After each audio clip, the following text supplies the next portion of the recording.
John,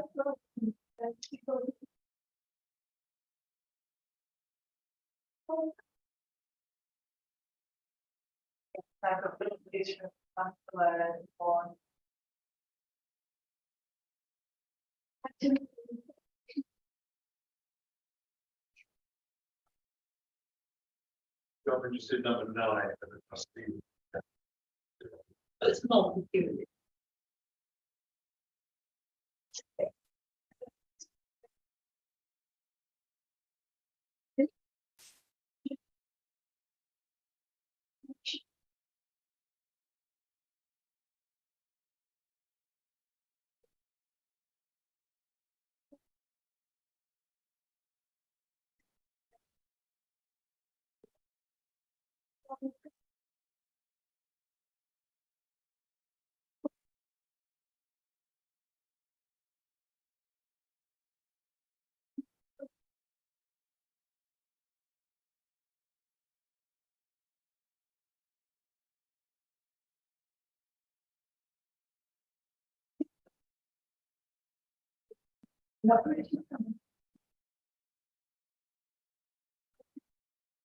From the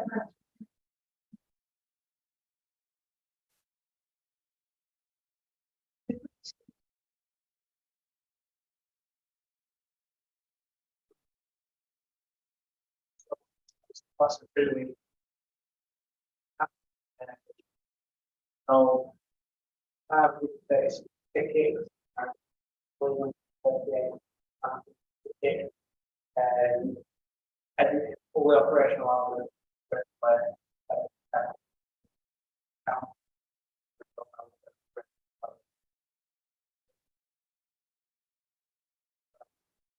I will continue to run.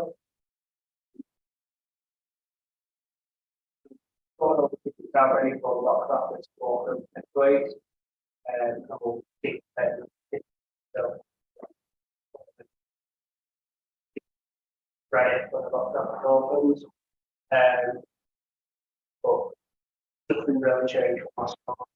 We just the final week and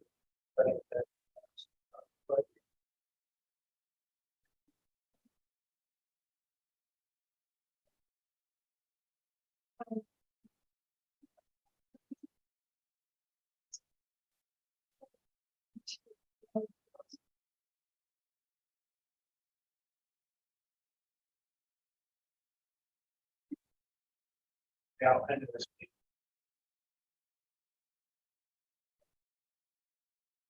Any questions?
Started where every hook.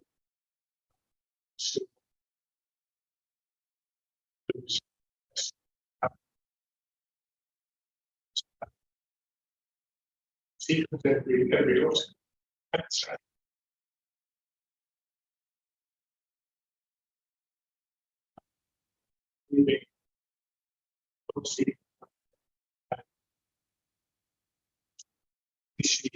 Yeah. So, what happened to me?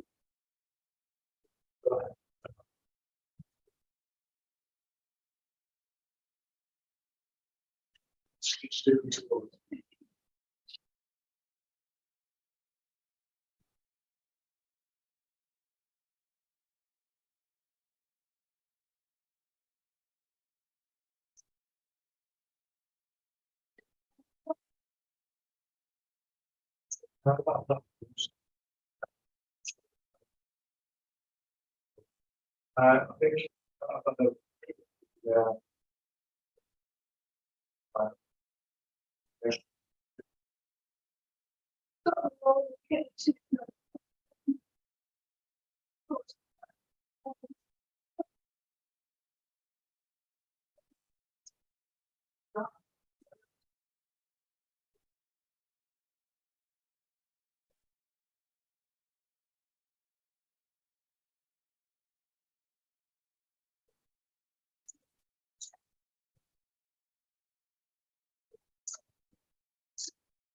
Michael said, I think it'll be.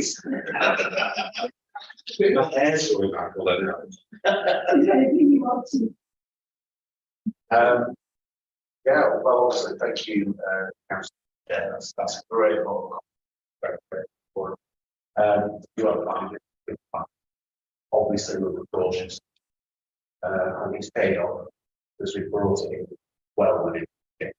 I spent considerably less than last year and still produce a good plan process. Also, well, it's looking like there will be some money in the pot.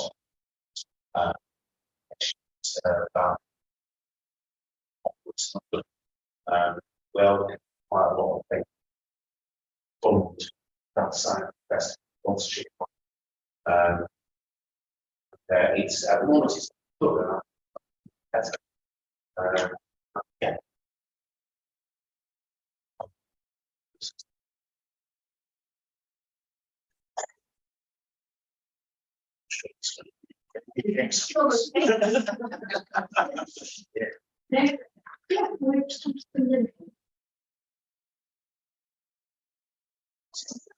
Yeah. This is me, I understand.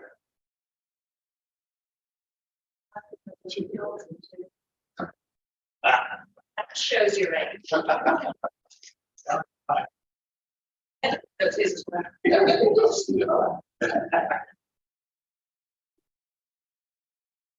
Thank you, everybody.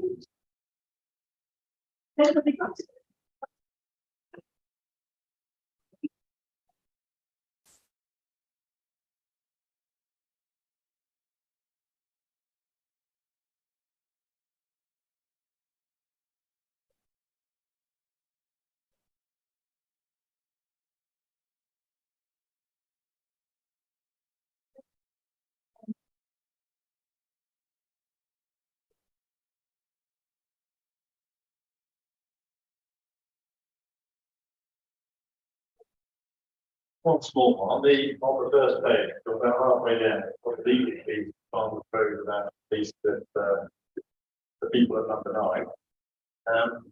Something there. They are actually.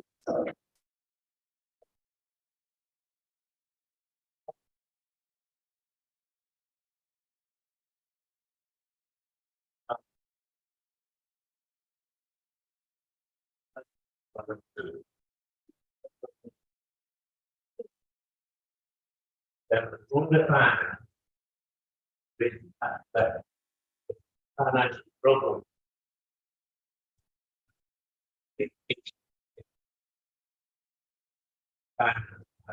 Then the big day that announced it at the big.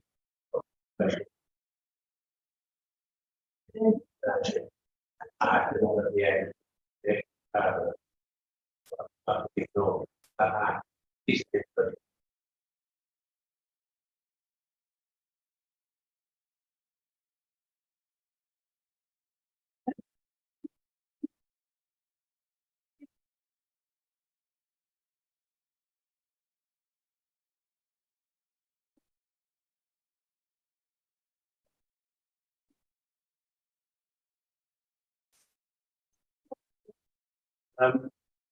That included, you know, see the numbers of the revenue. Further up, we've got events. Seem to have spent an awful lot of the budget. Maybe a bit more income coming in, but are we cancelling Halloween and Christmas and everything because we've run out of budget? Basically, we have got a goal.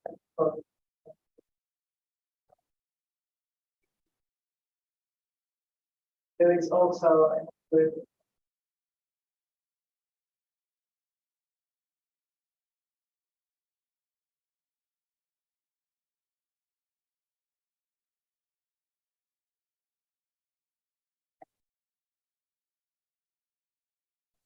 Overall, we're fine. we We're did getting got fine. it.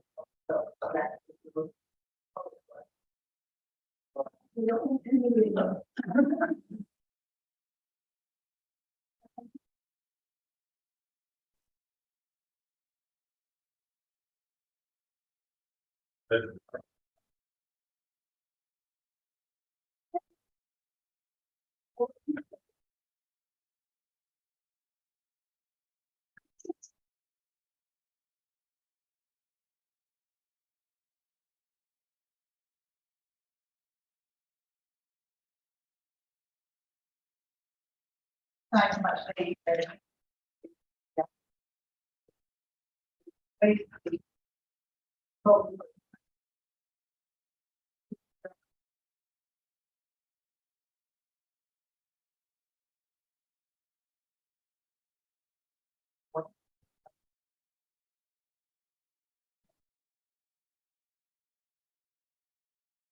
basically that. It's the higher end of the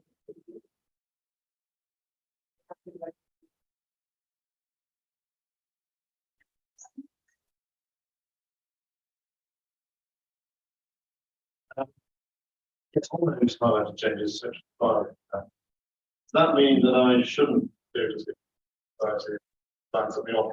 I'm not one of those yellow people. I think it was the main priority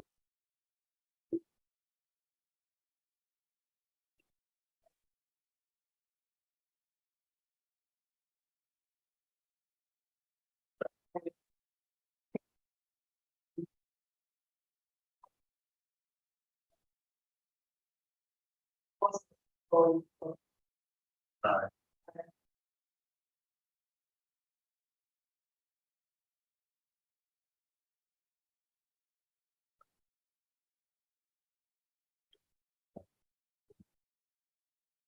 I'll let you know what I've done. Part of the main line of time is in 4.7. Got the will show us explanations of material variance. Subject right. So how do you work with it by saying very probably on page. You almost like you're prepared to answer a question about what paper we want to accommodate all the explanation.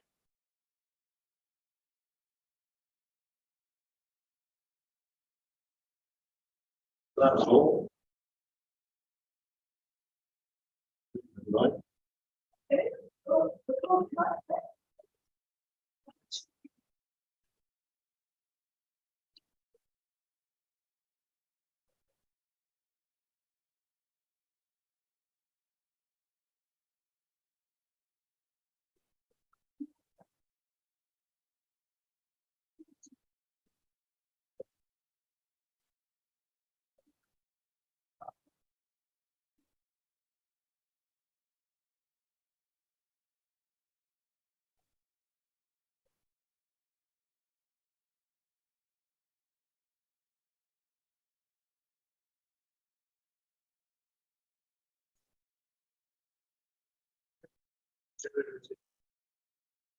Discussion.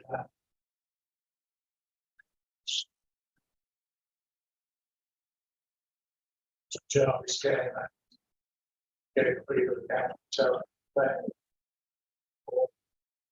fact, since then, check grant and if the yes is word is final, it says it. So really,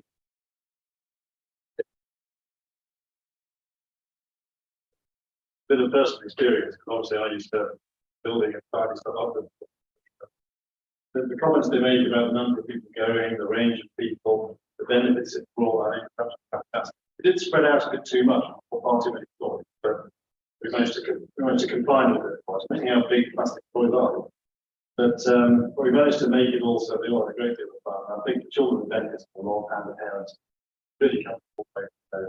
And it worked exceptionally well, and we hope to start it again with them once our refurb.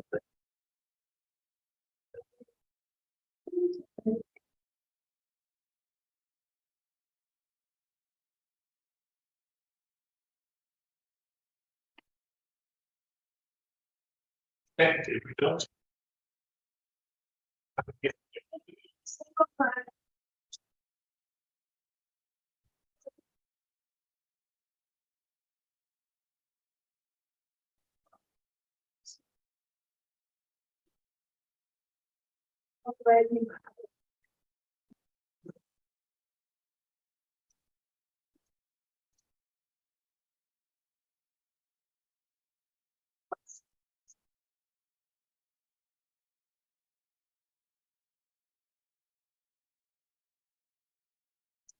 It should go to yes.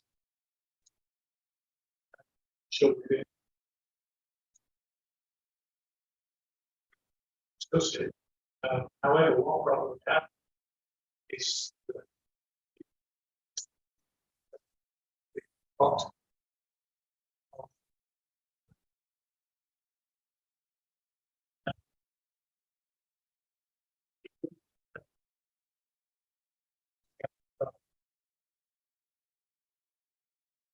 see the set up. Well, I've got to figure out. Got to figure out what's there.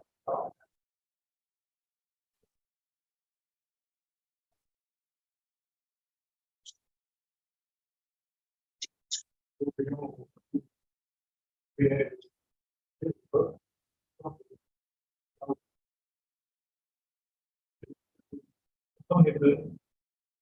Has been already had as far as house.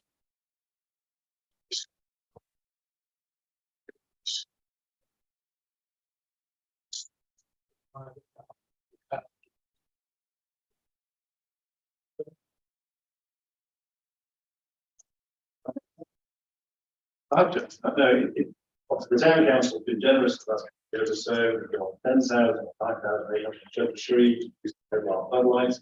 Got the 10,000 contribution to the minibus, which is what you see walking around town. That was a half funded by the police department as well. So they bought tangible things, and that's excellent. So, with this one, if you say we've got money for the UK Shared Prosperity Fund, but obviously what that would put together on that, you put together budgets, what you're going to do, how you're going to purchase things, what you're going to do, etc.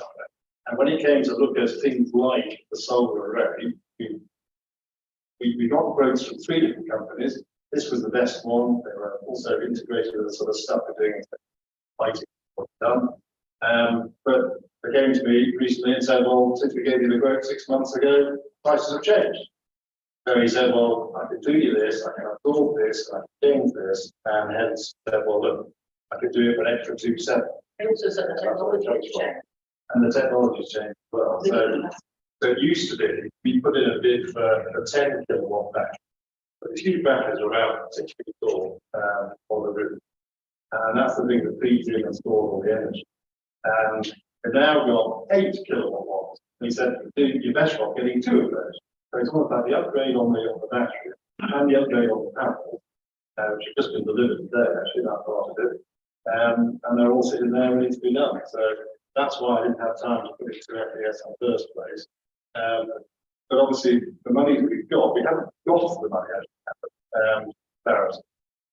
It's all been earmarked for the projects as part of the big development. So yes, there are going to be future bids going into the S. Obviously, we have to explain when variants that arrive on those. So this is a double-load project going on right now. Tomorrow we're going to start tearing the kitchen out. The electricians were there at 7 this morning, just start doing some work for all that, as well as for the top array. So lots of work going on, and I just asked to help in any way you can. You see. Yeah. Okay, shared. Pendle got 3.6 billion funded a whole range of projects, some of which benefit the whole of them, some of which are specific.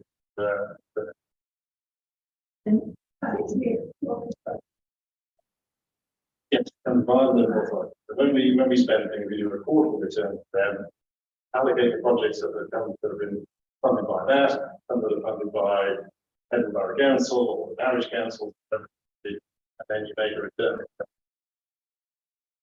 Yes.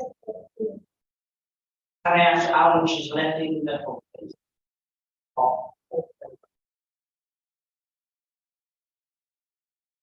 I heard that we, that, yeah. Well, we do, not that of the region. Yeah. Okay. There's one strong. Around. So many people slip, excuse me, also, man.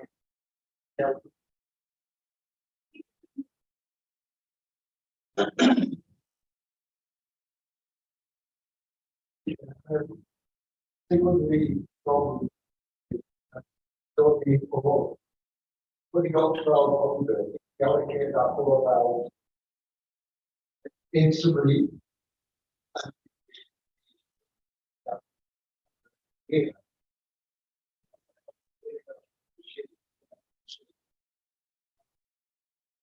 I think it would be wise to do it, that we still got some in the pot for the end of the year, the future thing.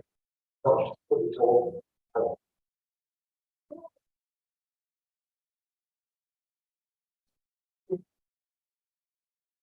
Say that obviously this is an emergency in that this work was underway and we only found out this week that the specification for the thing that we'd ordered had changed. And ultimately it will be a better thing to capture more energy that fulfills the green purposes.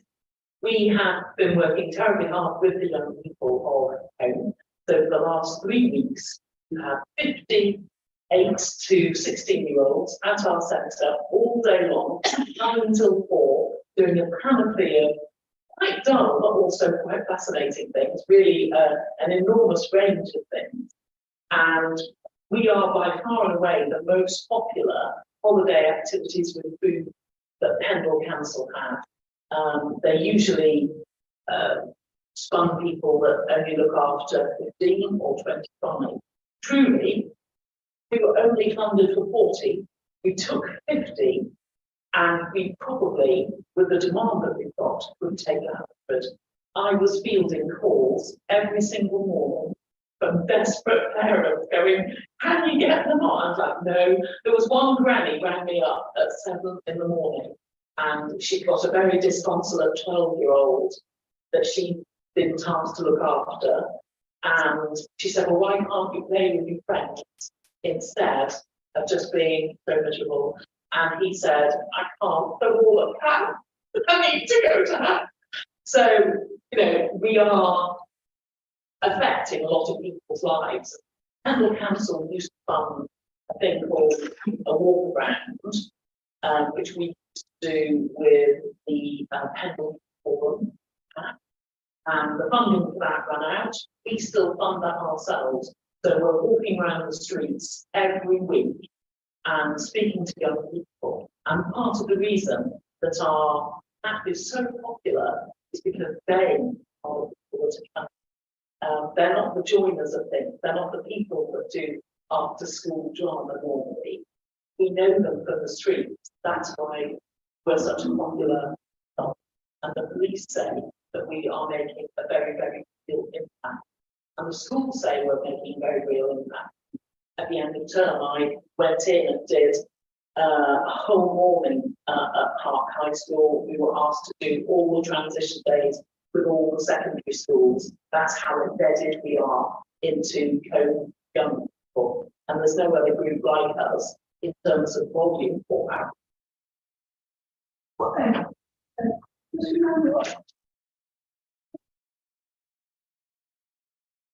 Holiday activities with food is funded for the next 2 years. It's something that comes from central government.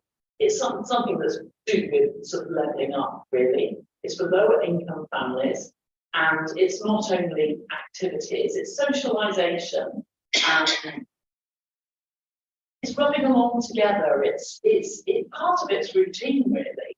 It's excellent food all day long, and they quite often get food to take home with them. And preparation of food and eating together, that's part of it. We've had young people that for the very first time have laid a table and sat and enjoyed a meal and chatted, and they've sort of honestly, genuinely learned how to wash up and things like that. I know that, you know, we do more exciting things than that in-house, obviously, but some of these sort of things that a lot of people would take for granted are not everyday things that some of our young people do, and we've introduced that, and they love it. They really love it. They don't have to come. You know, it's 9 in the morning. We've actually got some 16-year-olds who graduated that David's met from the Crown Green Bowling last year. They're 16, or they're 17 now. They don't qualify for that. We let them come just because they love it. Don't turn up when you're 17 to a children's holiday club unless you get something out of it. Nobody's making you come. Good, Chairman. I think we could please move into that we're trying to balance of. Yes, I will. Chairman, I will second that. The understanding that the rest of the committee now know that transport is now devoted experts and until the next financial year.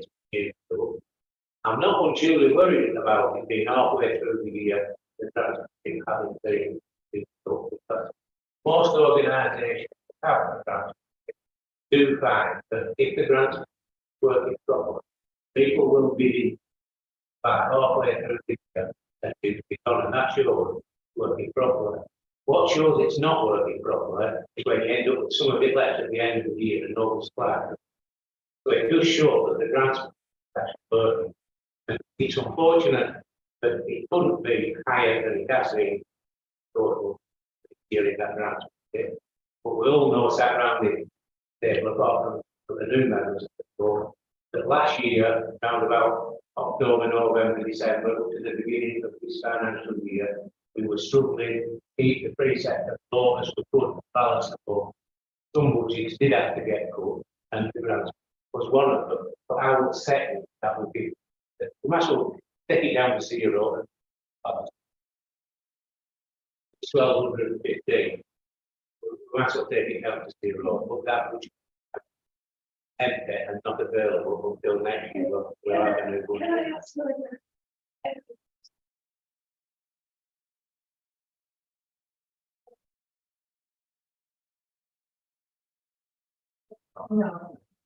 We have not had another valid application put to us.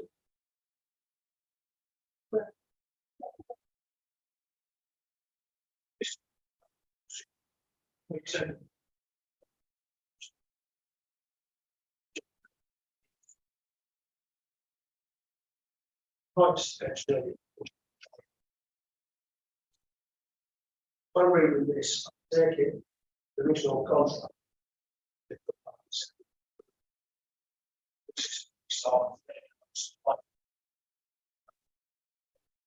Expect to change manufacturing.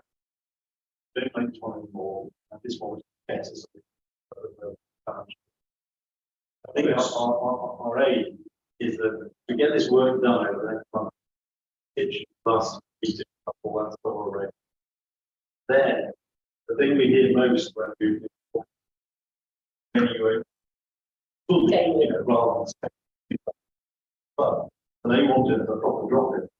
Yeah, we got the full table tennis, there's a lot of space in David machine, all that kind of thing. And the idea of kitchens, food, warm, etc. is what we're looking for to get on 12 ready. Just that one suggestion. No. It's not everyone, that's just challenge.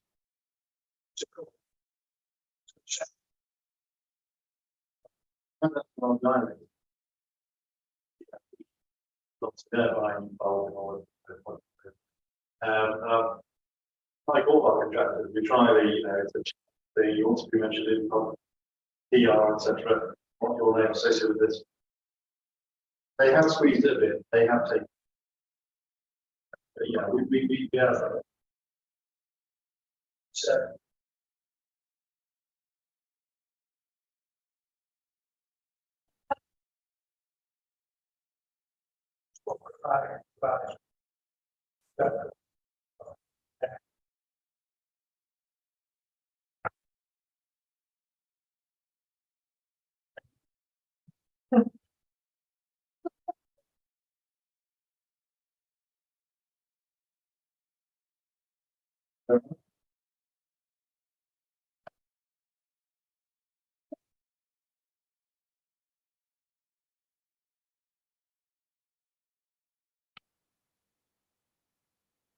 Yes, it's very myself. The contact of that, and they are both now in place and go through that.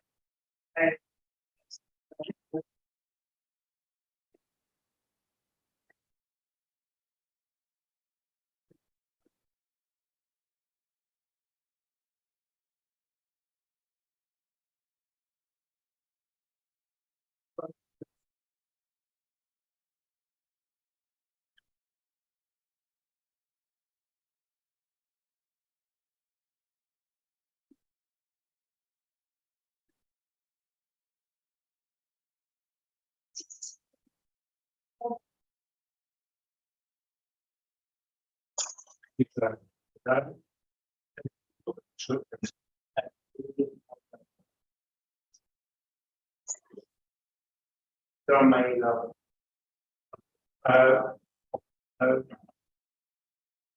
They will do pitch about over the next week. If you don't mind there. What I will tell you here.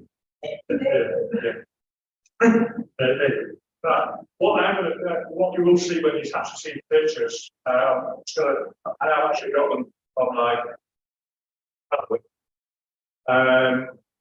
There are 33 pictures, and that's just between cafe by the archway next to the church and Shackleton Hall. 33 instances where the Yorkstone pavement was damaged and was being repaired suddenly, either with cement or tarmac, gravel. It's not. If we want to be seen as having a good footing, and we are an historic town. Yorkstone within the historic flagging that we are proud to have. We've got workmen coming in and just going low grade concrete or tarmac, and they are actually ruining the footing. So that's why I'm asking this council to write to Lancashire County Council and prepare with life. Thank you, Chair. I've been in extensive correspondence with LCC Highways and got quite testy in my last email. They fully accept that these repairs need to be made properly. They claim that they do not have an adequate supply of York stone to do the repairs, and they are urgently seeking a supply to do these repairs. So we do know that it's on their radar. We do know that they are going to repair it with York stone. I wrote back to them and said, I do find it rather bizarre that a county as enormous as Lancashire should genuinely not have a supply of high quality paving stone. Just think about all of the conservation areas in Clitheroe or wherever you are, where they will have proper stone pavements. I said you should have not just one cache of stone, should have it stashed around the county. And I advise them where I get stone from when we've had to do projects and where to buy stone in bulk. So I do support Tricia in terms of, I think it's good that we as Cove Town Council write with the pictures. And, you know, we can even make reference to the fact, we know that this has been raised with you already. And we would like to say that you should, always have a stock of stone. I mentioned, David, that Kendal always had a stock of stone in Fleet Street when it was our job to do this, didn't we? So I mentioned that to them. So I think we should write to them and say, we expect this to be done, and we expect them to report back and say when it is being done as well.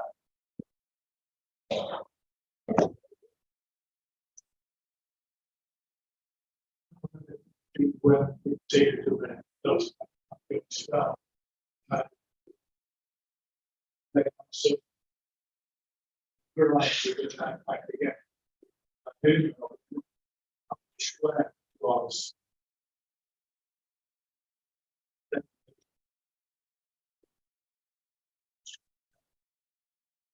stone that was put in there.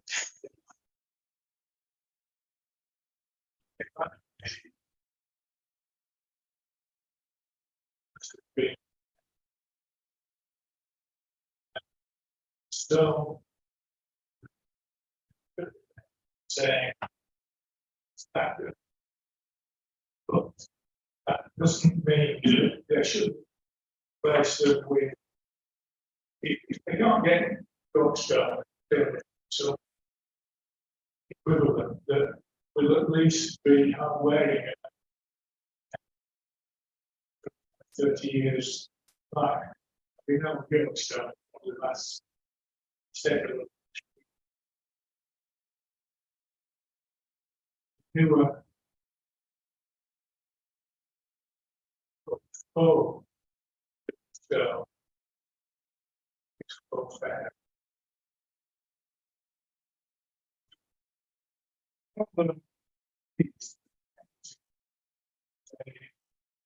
Footpath on such and such a street is replacing, put down there. It's been going on since 1980s, where a lot of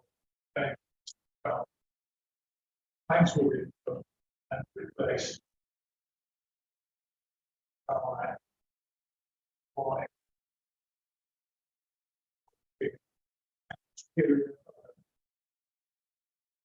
Problem as well is going to start fairly soon.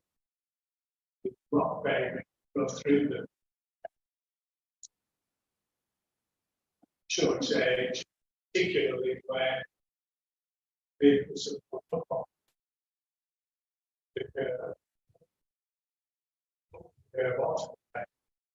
So we're going to look outside the bar, see where that's. It's happened all the way along. If you know, I think the stuff and the handle further. It's going to be careful that when it does come to the land or something that is appropriate to the area and not.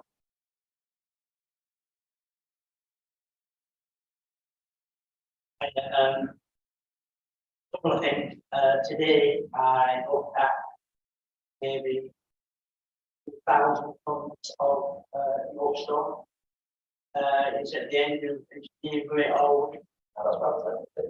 Step doors. Yeah, what's up? They have rows and rows and rows. It's the old road stone that will fit in perfectly. Because most of it is online. But yeah, it can facilitate the kind of length of Burley Road, Road, Keighley Road. That's the platform on field. That's right. But that's one thing. Yeah, I'll get the information for whoever wants it. That's not, I don't think this minute up at all. I would say, And it's unbelievable what you've got there. So the other thing is, years ago, through town, this sort of with your paving and things like that, is they beautifully paved from town centre. Then they ran the gas through it, and they repaired it very badly. Then they ran down through it. So whoever's organising these events want to join hands, make it one big sort of out. And if you look nowadays at our beautiful town, you'll see red line, blue lines, white line, numbers. They've been there weeks and weeks and weeks and weeks and weeks. So they're just defacing my house. If they're going to mark something, get it done when I work with that, I mark it out, that's done within a week, that's all done. So all these markings are for, I mean, I've heard rumors what before, I don't really know. But there's nothing happening. So you must mean, because in marking, they're going to rip them up. If they're going to rip them up, what are they going to address them with? We can get our act together, everybody, and whoever it is. So when you do repeal, you do replace it, you replace it with the right material that's, within town benefit. So we need to get that in place before they start ripping it up.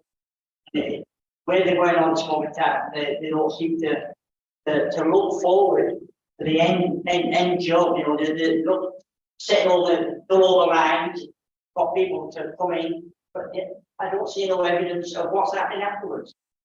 We need to look at that very seriously, very. Thank you.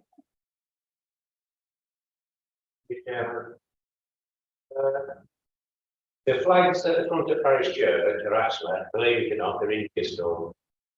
They were changed many years ago. that's what they do now. When they last did the pavement job, that's when they were changed. It is actually in Bristol. But what really bugs me about all this, years ago, when some of us who are getting a bit long in tooth in here now were a lot younger, we will remember when very few of the pavements in Cole, nothing else other than from stone. And what has Lancashire County Council done over the decades is they have taken the Yorkstone flags up because they ended up in a situation where it was costing more to relay Yorkstone than what it was Derby. They didn't have any skilled flaggers left. They had all retired, gone or whatever, and there's nobody who knew what they were doing with the job other than to make a shambles of it.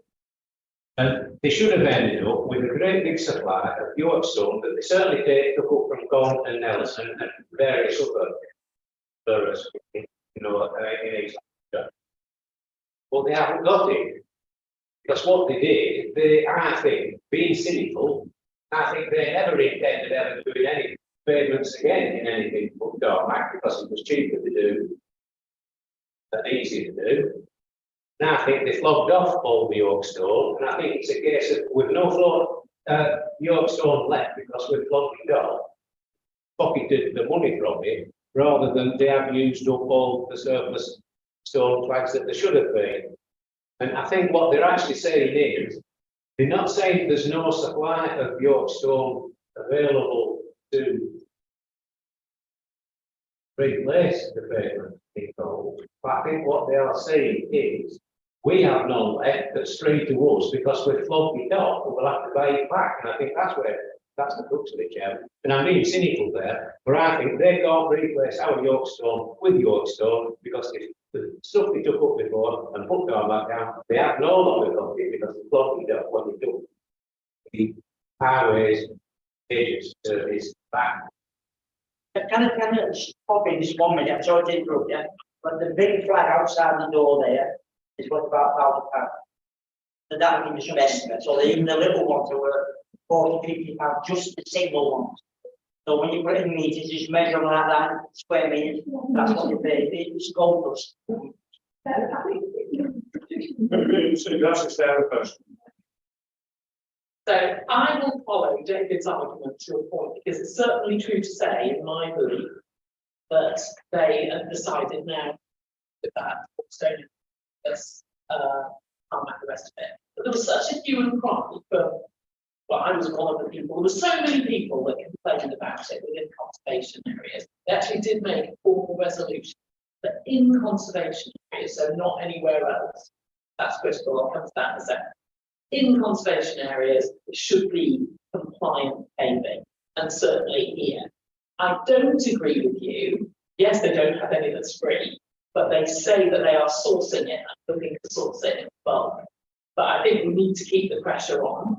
I have good news about Keighley Road, because Keighley Road would be prime for tarmac the whole length, of course.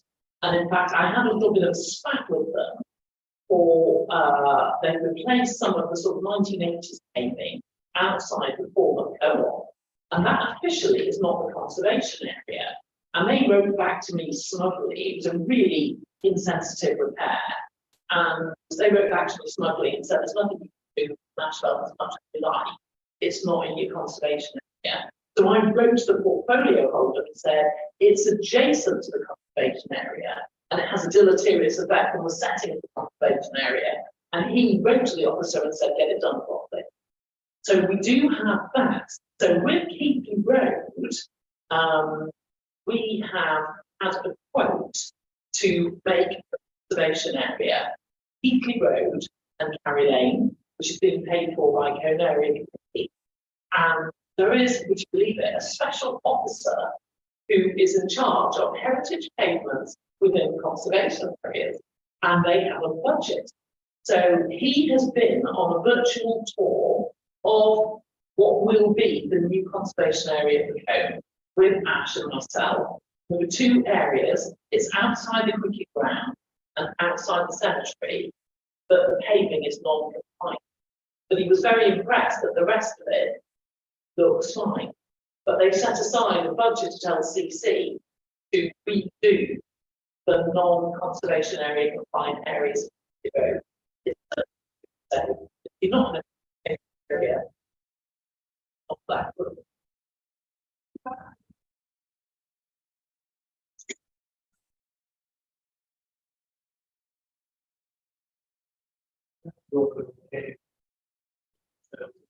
Minute.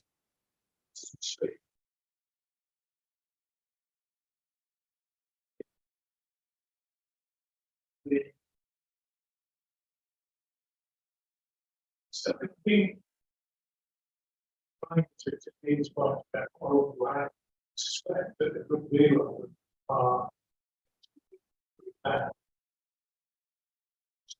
they come along I know what that is. if they have. Does that help? And that's showing us where to put them in. That's the gas, that needs to be solved. They're actually not fitting pipes, new pipes everywhere, they're leaving. That's Fine. The ones in Cone are LCC looking at changing road priorities or potentially making Rabbit Road to the way.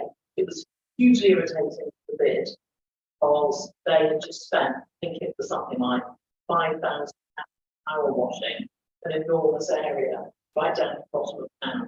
Then almost the very next day they came and did all those numbers everywhere. It was really yes, thank you.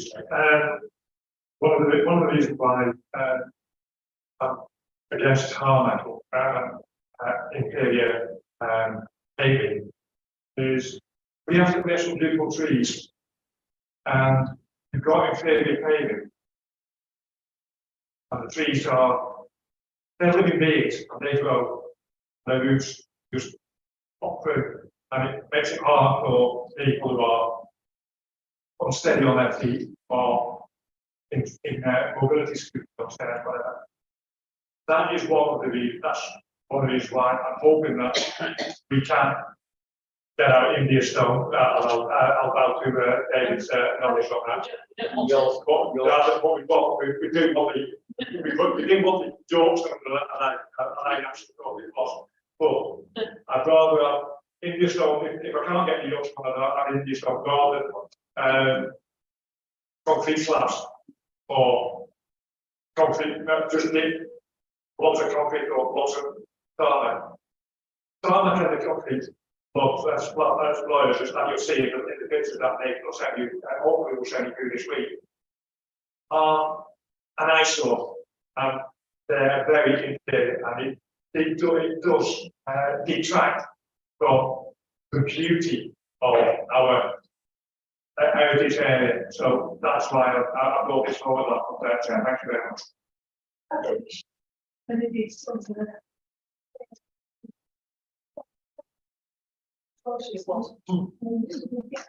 Come back and.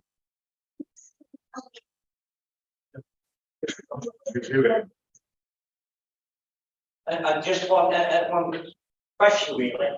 I would say that, you know, they're not, they get all, there's an S beside it that says like on solid.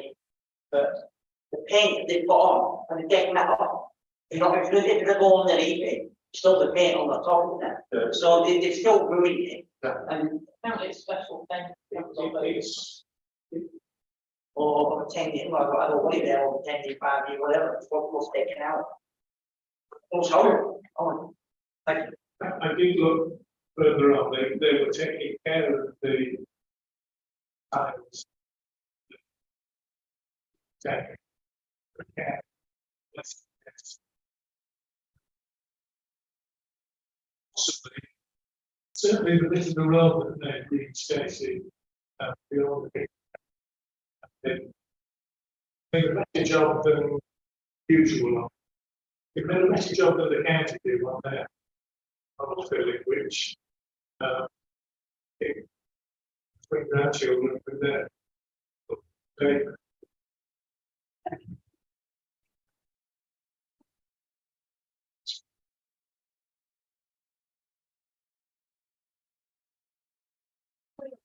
Push your store. Surely outside the hospital building is always where to start. This is the conservation area. This way. No. So, yes, it is. So that's where we should start, that's where we should push it, start pushing it from there.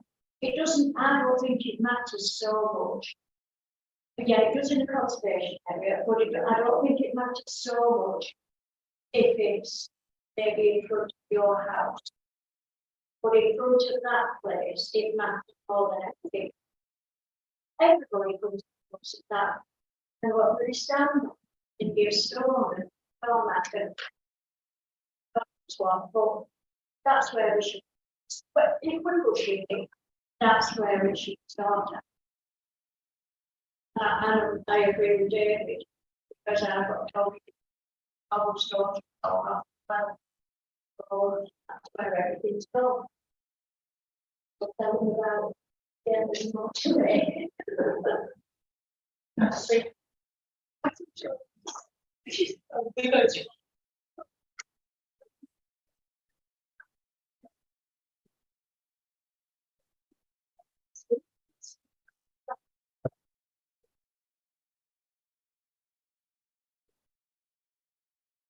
Here's a second. Before you, is Gina also going to send all the? Right. Yeah, it's just something, yeah. I might do it like you should go to council, send them there as well. Yeah.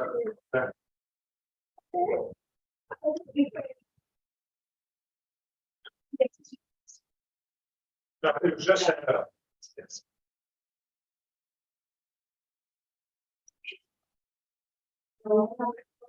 Yeah.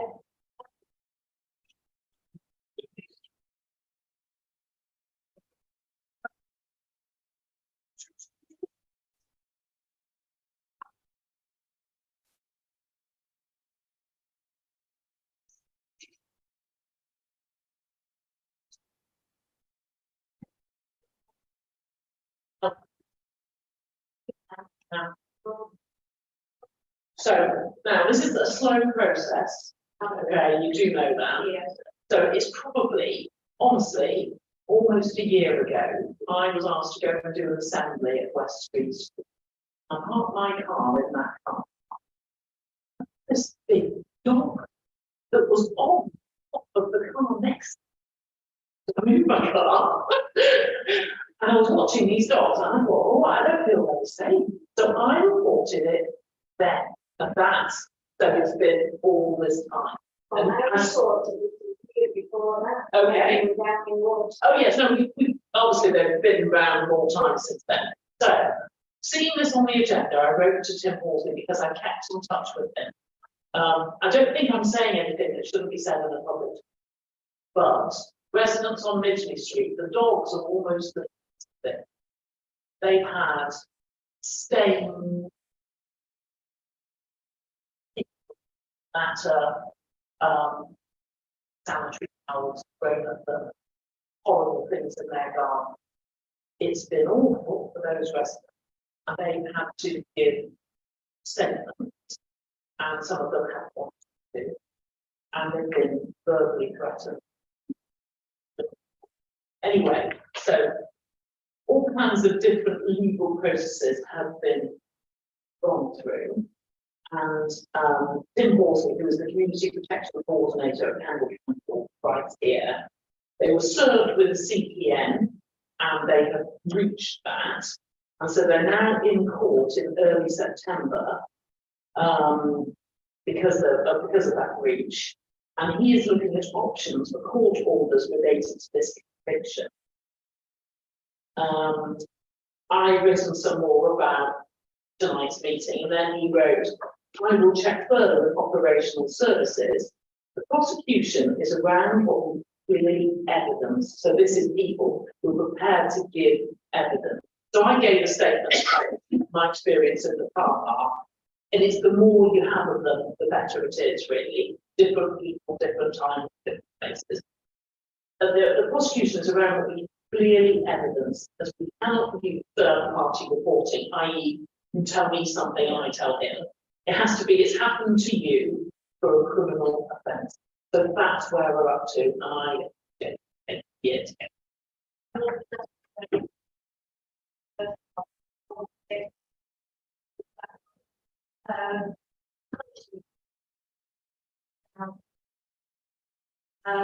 But required on that is possible. We have had so many reports. I think we've just got to keep them coming. And if you will speak and make another statement. Well, the lady told me, right now, no, she wouldn't exaggerate, I was picturing that. I thought, Well, she made a statement as well. well, I'm gonna tell her she is. Okay. Because she's very, yeah, she will do, she will. She was right, because the dog was, she had her own dogs. She parked at this end of the car park, and one dog was chained up, but the other one was there. Flew into the park, and her dogs had both sat there helping them. They didn't do anything. Very well trained by the people. But the one that was bouncing about to scratch over the car, she gave no Cars. Yeah. Yeah. She didn't get out to it, so she said it's wrong. So what I'll do is I'll email you tomorrow, yeah, and I'll introduce you to Tim, and then Keep your link to me, okay.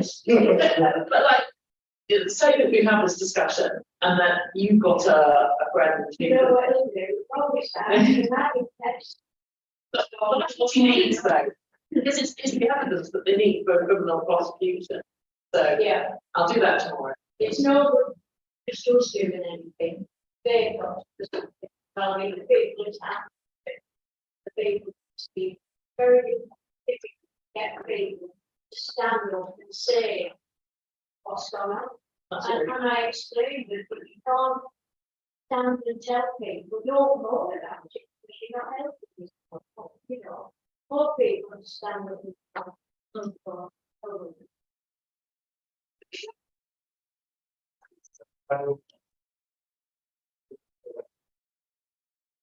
COVID-19. When I was canvassing in Waterstown, I can't remember this council. And I got beat by Alice. I got beat by Alice. But yeah, I was camping down there, I was talking to people in, down by West Street School and that. It was, what was it, Thomas Street then, in 29. Well, we were down there and there was a party, there's about 3 or 4 of us. A lot of we also got chased by 3 dogs. So it's a long-standing problem.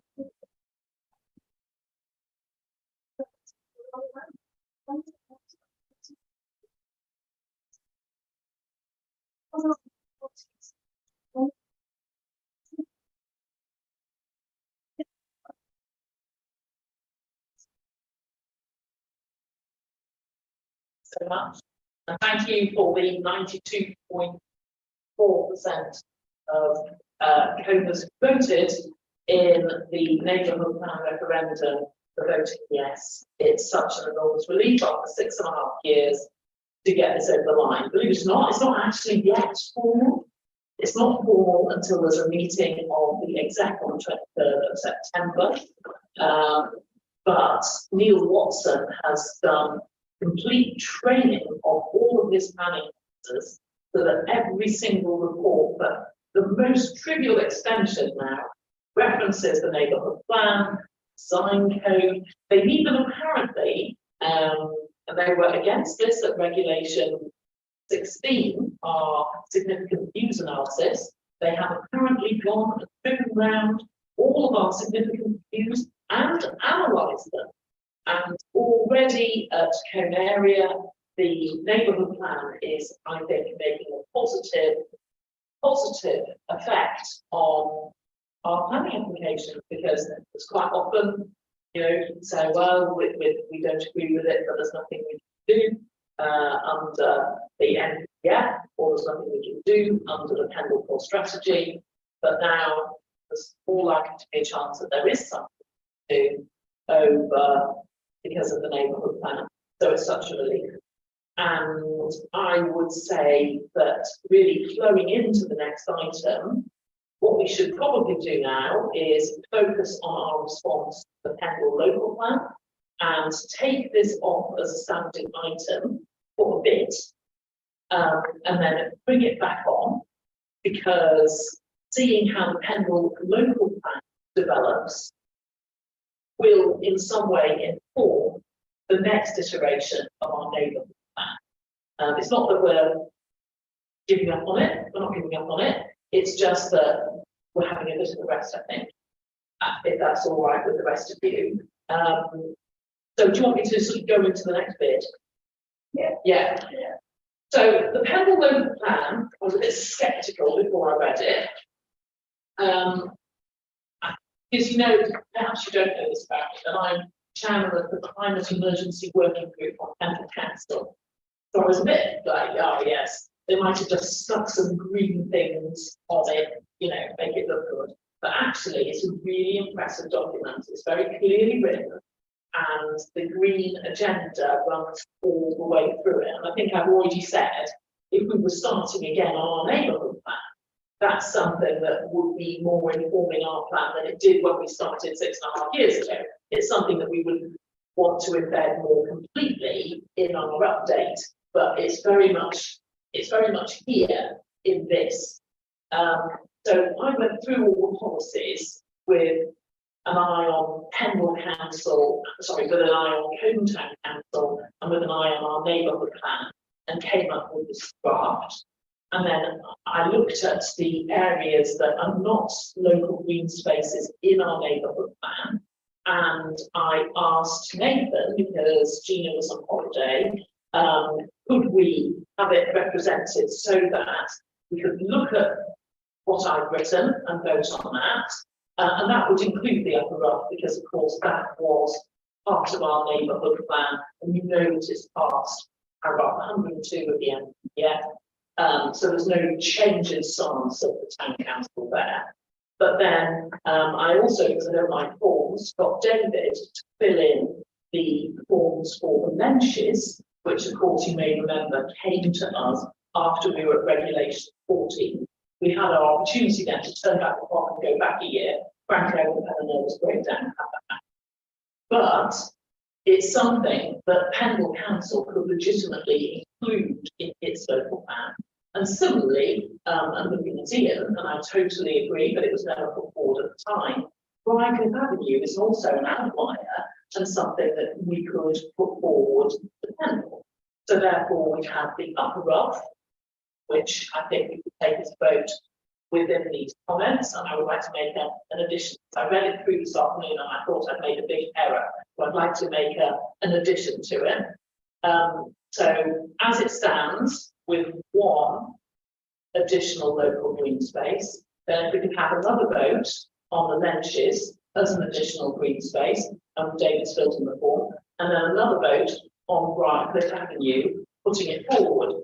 The town council has a big place in this. If you read about it, any local green spaces that are put forward are brought forward to the council. So it will be given a lot of weight by the planning inspector. The planning inspector will go, oh, hello, town council put it forward. It will be more weight than if Acton put it forward on a road. It will definitely have some weight and will be considered.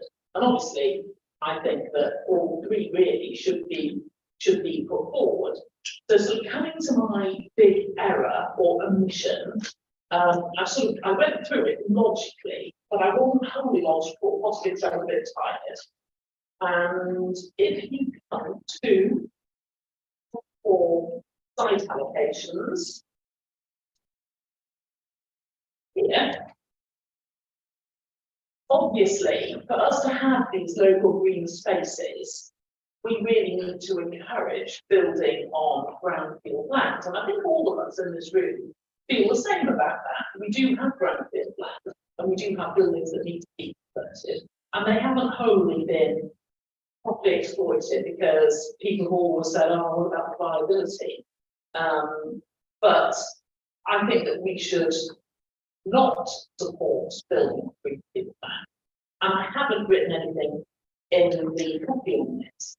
Really what we need is for them to adopt the government's methodology of 140.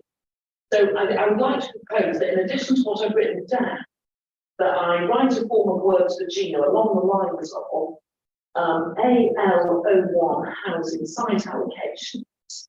We support these housing site allocations and they come to 505 houses.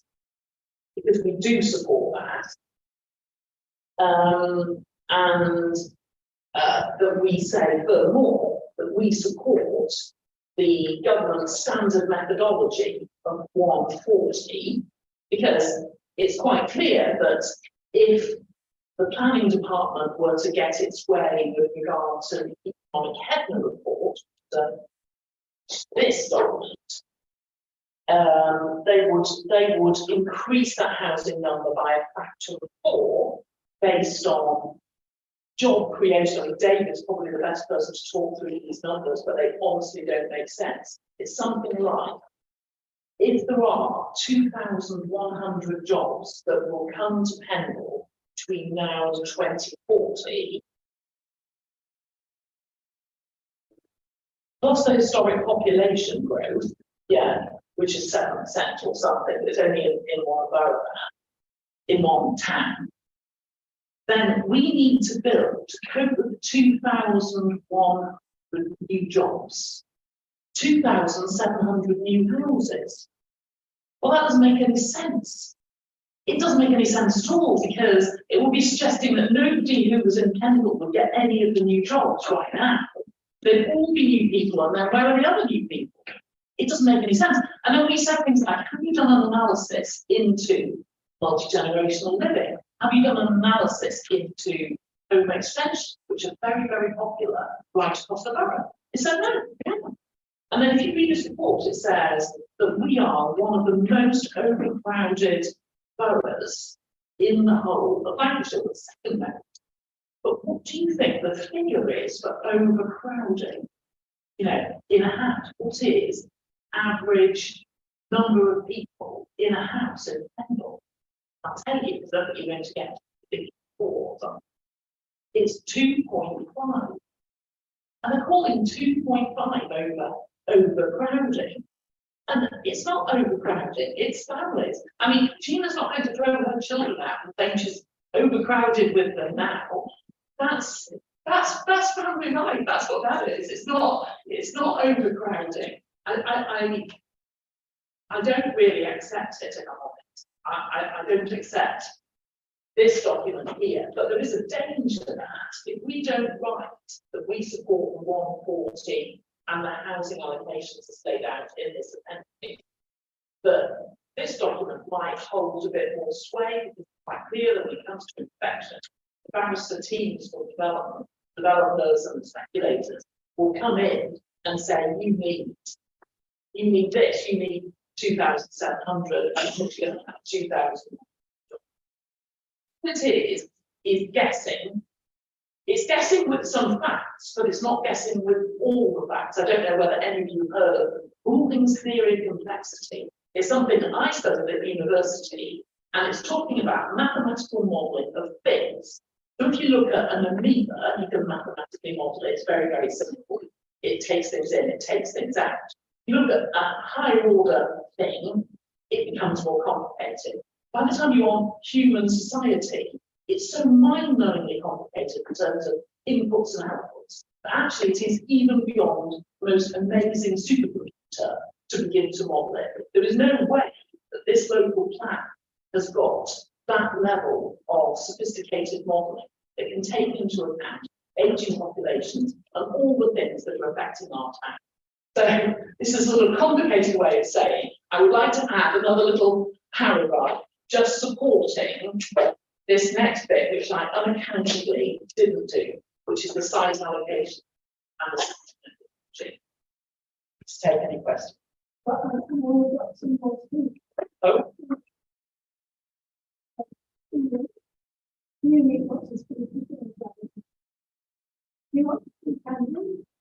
Switching places.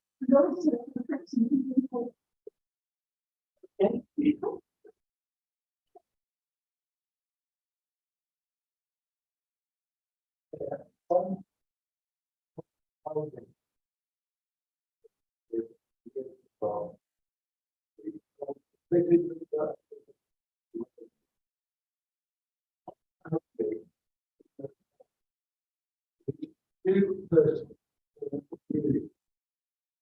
Children up to the age of 12 months do not count. You could have 200 babies in a bedroom and they don't exist. Children under 16 as a half a unit and adult classes 1. So in the 2-bedroom house, you can have a total of 4 adults, 2 adults, etc., about 100 babies. If you look at the number of persons in the dwelling in common, there are very few overcrowded. The other point, and it's a very, very important point, that nobody seems to have ever brought up. You look at all these plans, every government put out all our lies, the confusion they put out, the key word is, you must permit sustainable development.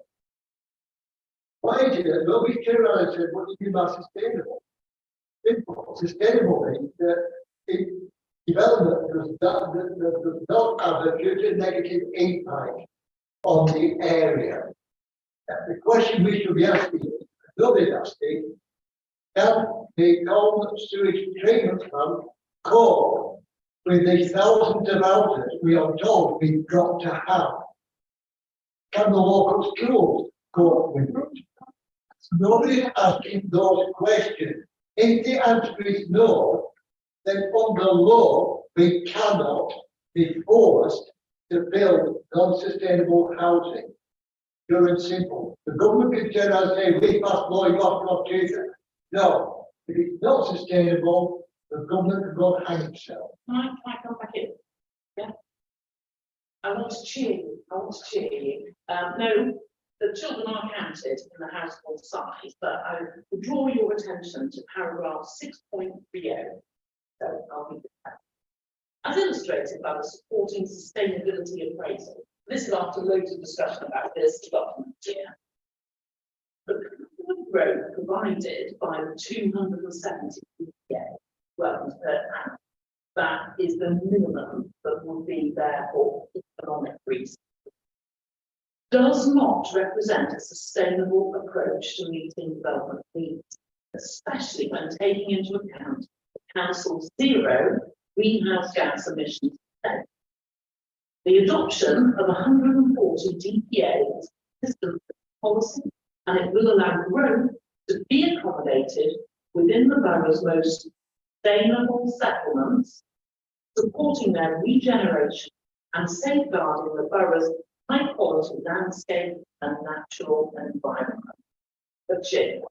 So that we need to sort of cross-reference into that paragraph, because I think we all support that. To go next, Brian, or-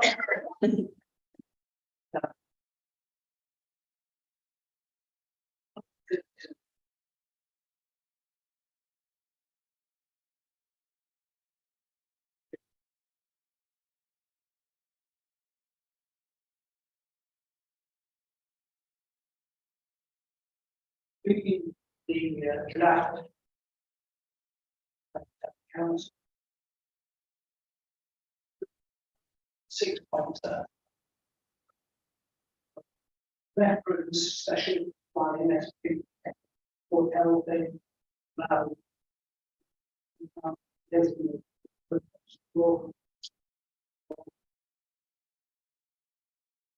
And will council necessary evidence for the request to be more. So the evidence has been submitted. Similar to what we did. Oh, I'll show it to you. It's with the It's in your papers. paper. All three of the proposed meeting papers were in the paper. So just a second, let me show you. So this one is Brian with Backview, we're saying. And then Gina writes who it's owned by. And then we've done a red edge for it, so they know where it is. And then we have.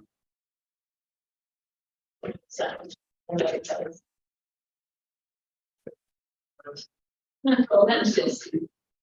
okay, I believe it. It's all there. It's all It's back. there. And you can see the ones. That's just. There's all. Where's the thing for private? Right, it was there. It's not right, but they're the ones that- Yeah. Oh, there's the writing for turbidity. Oh, Same form, it's not retail. so yeah, so it's just like the NPPF, you answer the question, say, is it in close proximity to the community? It serves at Bradford Avenue, say, the site is situated in front of numerous semi-detached residential properties and a few bungalows for the elderly. This green space predominantly serves Bradford Avenue and its residents. Many of the properties are social housing. Is it demonstrably special? This area is a long, thin, green space consisting of a flat area of grass with extensive tree planting. This area is mainly used by children and dog walkers and provides valuable green space for residents. This green space certainly holds significant importance for locals. This can be demonstrated if one were to visit on a daily basis, observe how it is informal and recreation and safe play. The trees attract wildlife and it provides a generally healthy outlook for the residents, densely populated part of home, just off the busy Burnley Road. The area is akin to several sites already designated as local green space in the Cone neighbourhood plan, including Horn Grove. I know it's 2 or 3 others. No, we've done all. No, Alan Valley's. So So what are we going to vote on?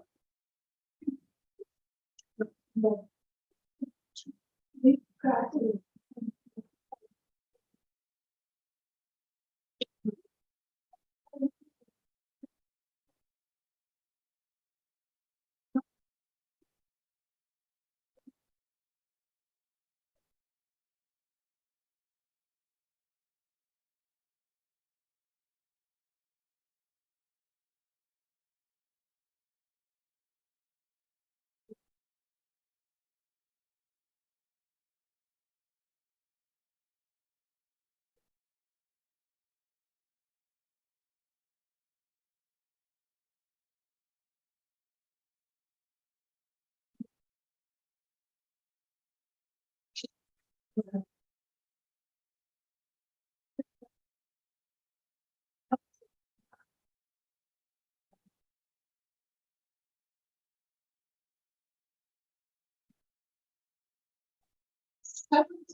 Quite,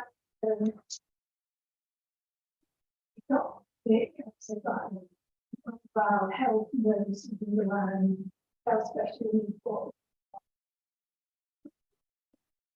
Well, not, but we did consider them though in the name of the plan, didn't we, with Michael Bullock, so they didn't meet the criteria then. And I can't remember the detail. I was talking to Gina. I don't think we consider a lot of green space, I think. Oh,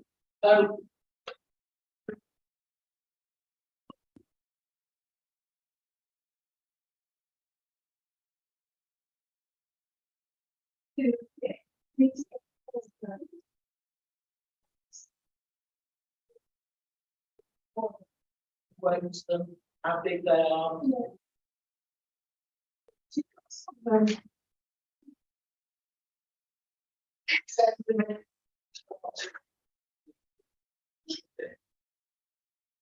Yeah, any. The question is, do we as a council wish to sell it? And I didn't think it was an obvious one like right at the back. I think we said, Colin, that we might look in the next iteration. Right. Yeah. Hasn't been fully brushed out there.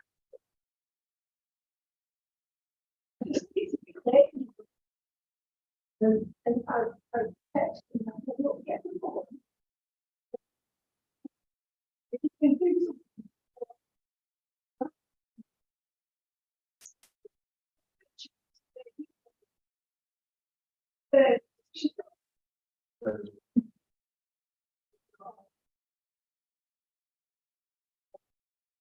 Maybe she could do the forward.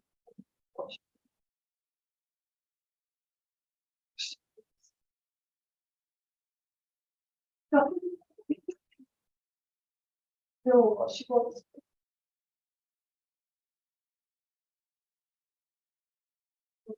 We want, I told her it's a bit amazing, you must get this for.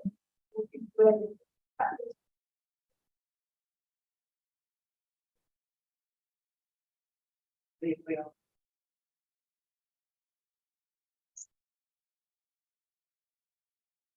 Well, moving on.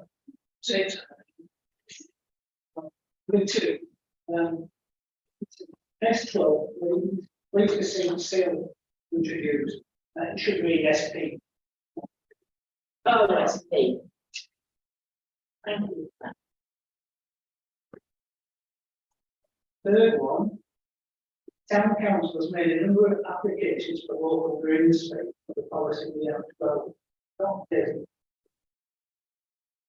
First, one local green space already independently examined for the neighbourhood plan. Fulfilling the criteria, having one or two of the national framework.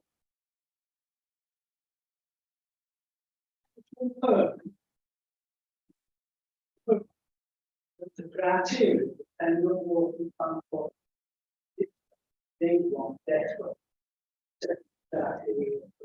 would say the site is not allocated for development as part of the adopted local plan for neighbourhood. Or required to meet the those development. That third one. So obviously, this document is, I've explained the tension.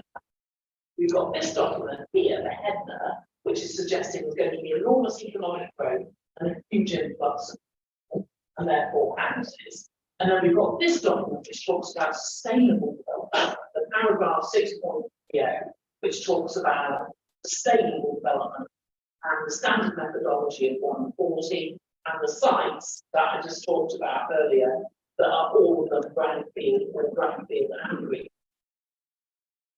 So I would feel that we support that. If that were the case, then obviously the need for building on greenfield land isn't required. get a second, because they actually deal with that. Here we are. Sentence that flow chart. Go to the right of that top part. And one for the Alpine House was there, so, you know, not in. Annual council. Unit, yes, there. Still, Yeah, it's definitely not designated for housing.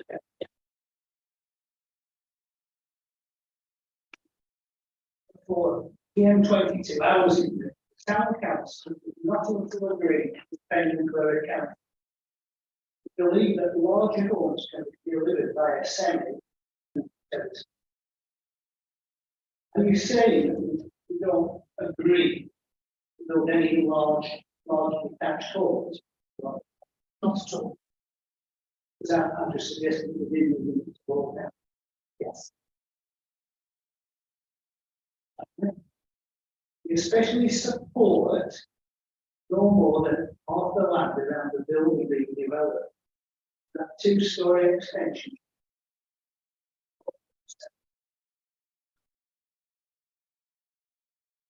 Is that your planning?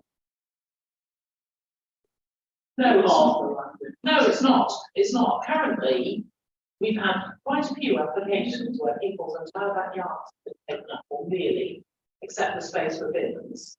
And it's a bit grim for people who live next door, but also it is overdevelopment of the site.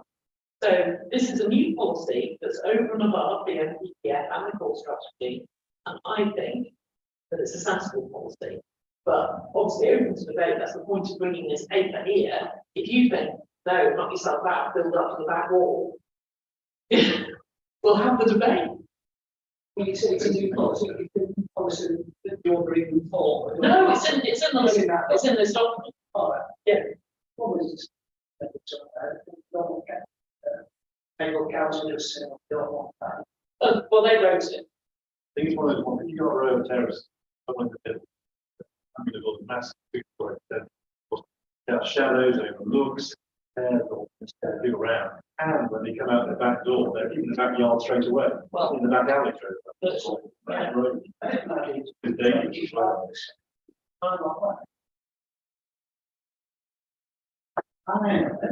The Airbnb. Not seem to have, I don't think, water standard, Airbnb. And then, when it's. Not really, and then decide the density of this, but it's. That was the very last thing. It's just something that it's not mentioned in this local plan. They talk about tourism and they welcome it. And they talk about HMOs and they say things like no more than 10% of any, I can't remember the distance area should be HMOs, and no HMOs that sandwich houses that aren't HMOs. They've got rules on it. But I know that, for example, in Cliff Street and Waterside, there are Airbnbs, and there certainly are increasing numbers in Lidget. And it's a trend at the moment, it's a trend. And the local plan is silent on this trend. I can see that potentially it's possible that we're a long way from it, but we could be in a position whereby there could be areas that are sort of a bit dead because there are too many Airbnbs.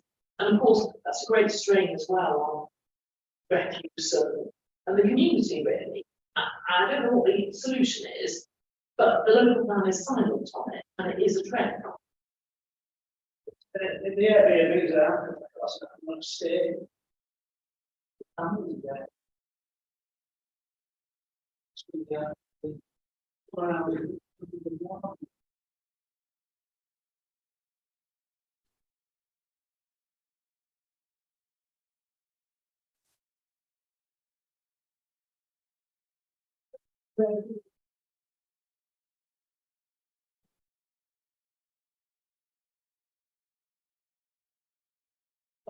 Suggesting anyway.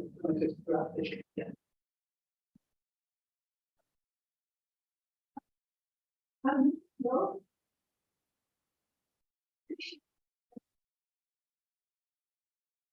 I'm just looking at the special plan. It's probably spoke about that now. What kind of specialist plans are you considering? They said, I'll get to it. It's yes, the. Specialist housing is older person. And the HMOs. And I think this is starting me on the Airbnb thing. Because they've done written the whole thing about student accommodation. Sorry. Student accommodation is really, really rare in Pendle. It's not wrong that they shouldn't have a policy on it. It just seemed to me uneven. They should have a policy on older persons housing and HMOs and student accommodation, but not Airbnbs. And certainly in my area, in my area, the Airbnbs have wood-fired hot tubs in their back gardens. And the neighbours are driven mad by the carousing in the hot tubs. So it is a thing. It has a negative impact actually on the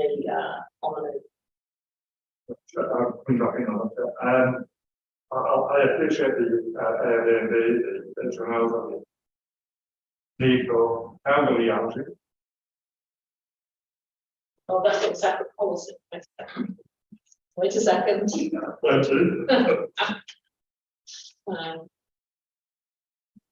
of the target specialists are. Right, bear with me. Perhaps move on to somebody else while I'm looking.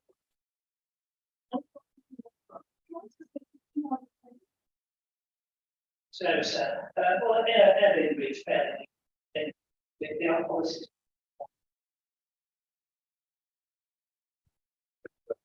It's the specific disability you're thinking about. People who are constantly in wheelchairs, or the ones with the sensory perception. Obviously, those up from the sick, the sickness who had the born with thalidomide, got broken limbs and that. So that's where I'm Was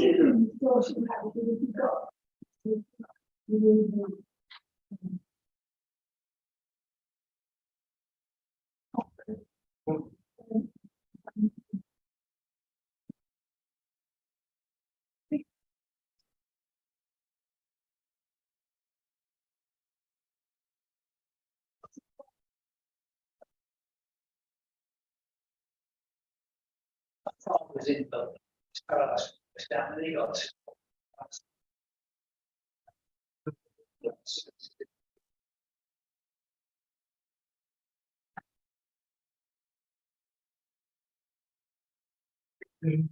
danger here.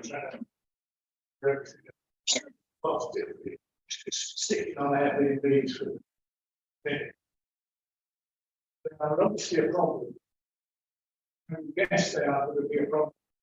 You see, fence, black gold, the bleaching. But for a minute, say it would, I think. I don't think it's widespread. Yeah, as it is in Lake District, Cornwall, and so on the response,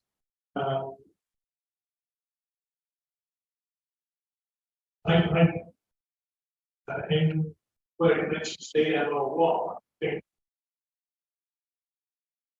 for geothermal, rather than saying there are, I think there's there may be.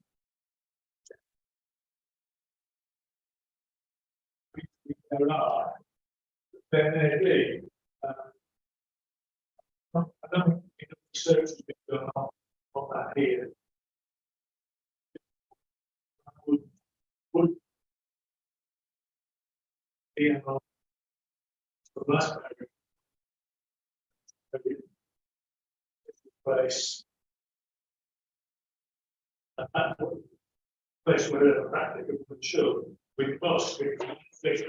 I don't think you say that. There are lots of bits of legislation, say, think back by the whole practical. That. I think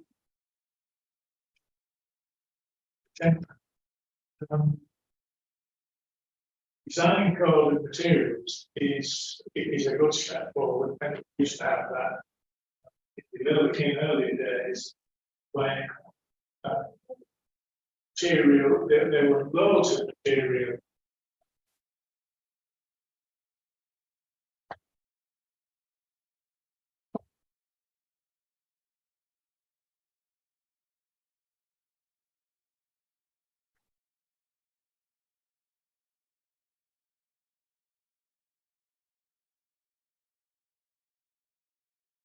To have materials, policies that, in fact, when you look at them, have worked reasonably well, with except most of buildings where there is stone, a building stone.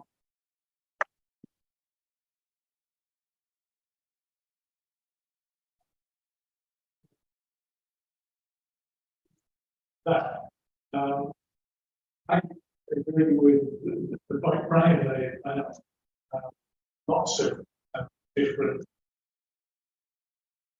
housing. I think we're possibly being too restrictive in that, but I would take the assurance that it doesn't really affect somebody.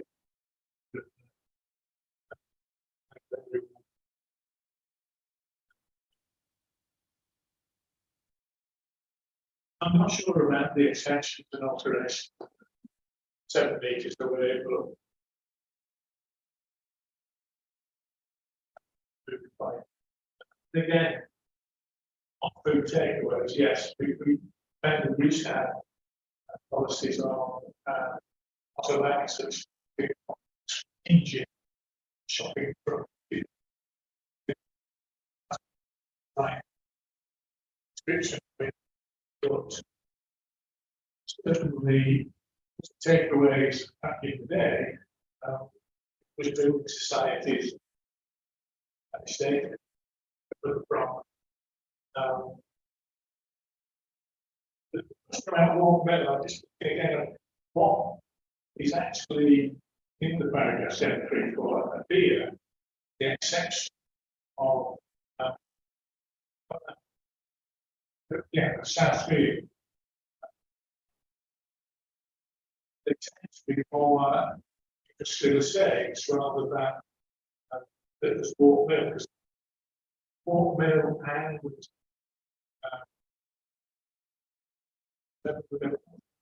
experts relax. Yeah. They are virtually built.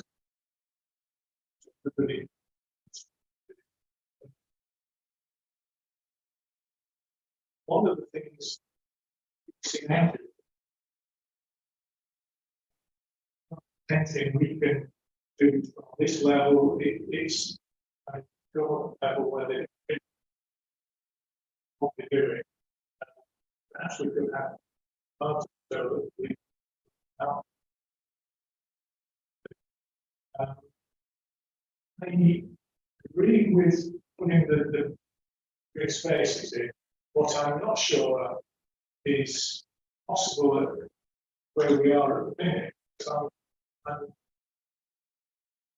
bet the house. I'm pretty sure that the people that own the deal see where that spent so much up to now. I'm not seeing them giving up. So that's what we ought to say. is that whilst that appeal, if an appeal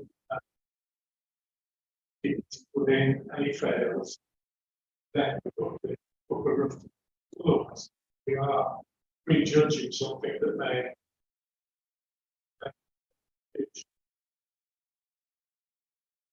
I understand, you know, feeling, don't rest.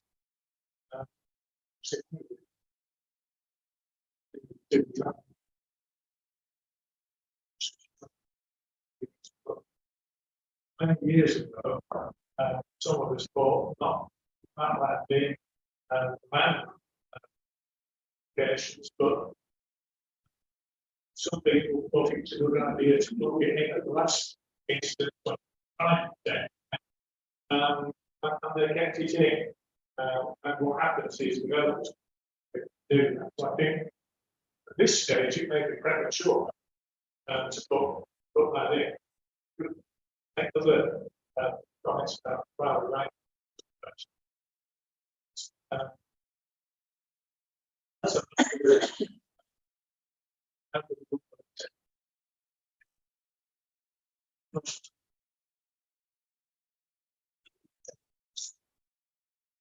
possible expectation of that growth. But there's a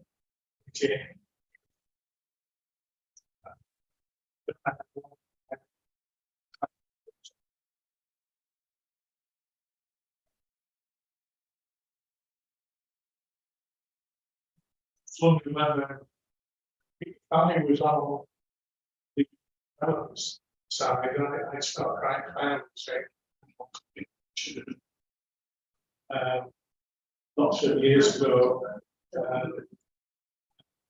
so just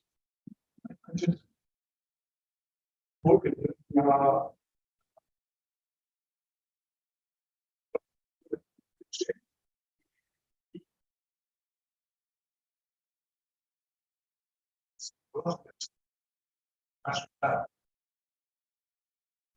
down on the side of the ocean rather than going out. I can only all those things like so. Because there are quite a few things there, and then I can. So first of all, with the trees and the hedges, and people feel that not to be should or whatever, then I'm quite happy. With regard to the geothermal, the climate emergency working group, 2 seminars and a specialist section with Professor Ulas of Durham University, who believe that it is able, specifically with the. However, he feels that it would be best if one of his PhD students did a full analysis on this as part of their supervised work. So it will be perfectly safe and to sort of change that slightly. With regard to the upper, we've had advice from John Holton and from Neil Watson that it is perfectly reasonable to include this as a local green space within the local plan. And of course, it's just the same as our neighbourhood plan. As the stages go on, it gains weight. You know, it gets slight weight before inspection, and then it gains significant weight, and so on and so on. So it's best to have it in there. And of course, the status of the upper right is that it was refused. There was no application there. And a SLAR is not a planning document. The SLAR is a repository of all the sites that all the landowners have put forward. It clearly says that in the local plan. The SLAR is not designation. The SLAR is just a repository, just as we did it for all the sites in our neighbourhood plan. It's AL01 that is the designated sites. And of course, the upper row isn't there. So I do think that we should take the advice of the Pendle planning officers on it. It would be, I think, odd not to. It's the issue. It takes the scale.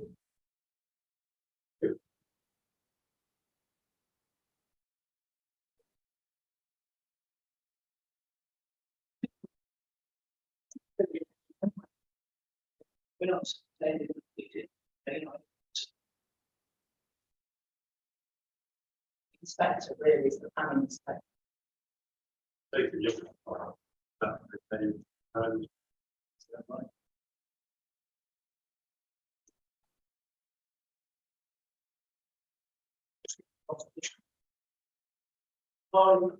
I'm thinking friendly, that's money. That's a issue.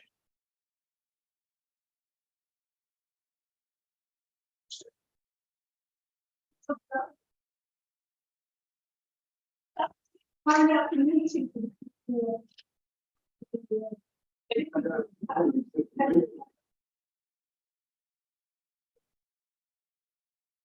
I'm thinking last week's planning. Sure, my area, what they. Skips over on the customer. Sure.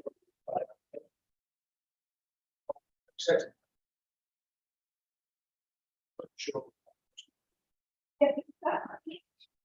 Then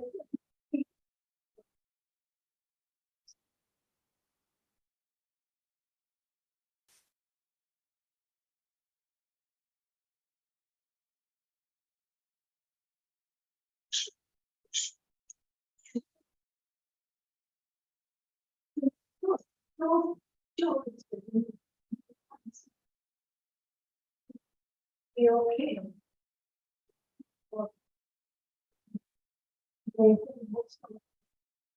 So I'm happy to sort of speak in the form of words. Perfectly happy if that's the way that. Is there an outstanding planning? It's a number. 150 people different. Neil Watson has spoken to us. Neil Watson has spoken to us subsequently and says that he has spoken to his barrister counsel and he's understandable on grounds of sustainability. And it's not a sustainable site. Those of you that know these things, because we don't have local plan 2 and we don't have a local plan, there's a thing called a Live 1 exception. And Live 1 exception allows building where it's exactly adjacent to the settlement boundary, except unless the site is not considered to be sustainable.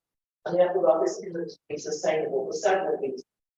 One of which is ecology, another is its massive impact on long range views. That's our local plan. It's directly contrary to policy 13 and 14 of our neighbourhood plan. So there are quite a few reasons why it's not a sustainable site and why the Live 1 exception can't apply. And that's why Neil Watson felt last time the Upper Rutgate or the whole Rutgate, his department was pro the building on the whole Ruck.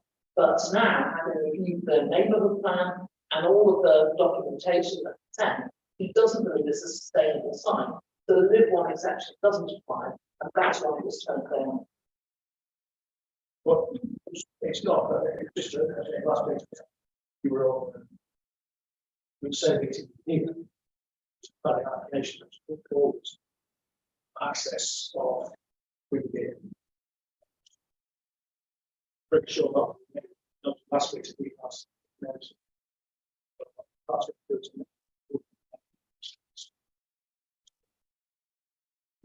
That's me, that's not the balance. I think it's up to 7 months.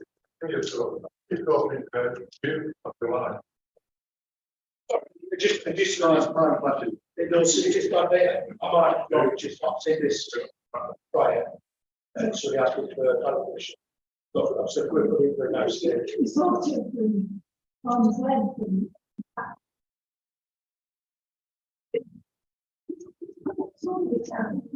Yeah, yeah. That's right, it's just so it's strict, so I've seen an application. Like, you know, also it's, they're stopping. Work. If there's any more questions, I can apply about the station campus. Yeah. So, I think I've read it somewhere, But David found it, it's in DM 21, design and quality of housing. New homes should be well designed, allowing them to be readily adapted in need for their occupiers. The design of new homes should address local housing. In particular, considering the needs of families, the disabled, and older people, as evidence of dependable housing. Success. Paragraph on this. 46. A response to this arising need is the requirement for proposals to ensure that new homes provided as accessible and adaptable. The Pendle Development Viability Study 2020 acknowledges that viability is an issue for development in many parts of the borough. However, where possible, proportional homes in developments of 10 or more dwellings should seek to meet the optional technical standards, Part M4 open bracket 2 of the Building Regulations 2010. This will help to support the changing needs of the occupiers over their life, which is increasingly important given an aging population profile. Provision of homes to meet the optional technical standards of Part M4 open brackets 3 of the Building Regulations 2010 will help meet the housing of the disabled population.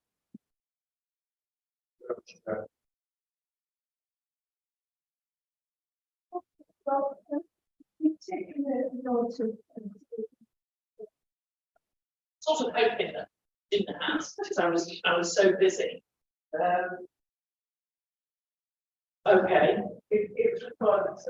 Okay. Just get it right. Well, why don't you just tell us, he has 6, they'll have 3 or 4. We don't give them all the part, and we wrote down the. I missed an M. Missed an M out. That's big. The P. Okay. Okay, and then I will add an extra paragraph for AL01 and DM. Okay, and DM20 staying back. And I've explained all that, I hope. That's looking at me like, no. Oh, your own thing. So it's a Cambridge going to learn this. Cambridge.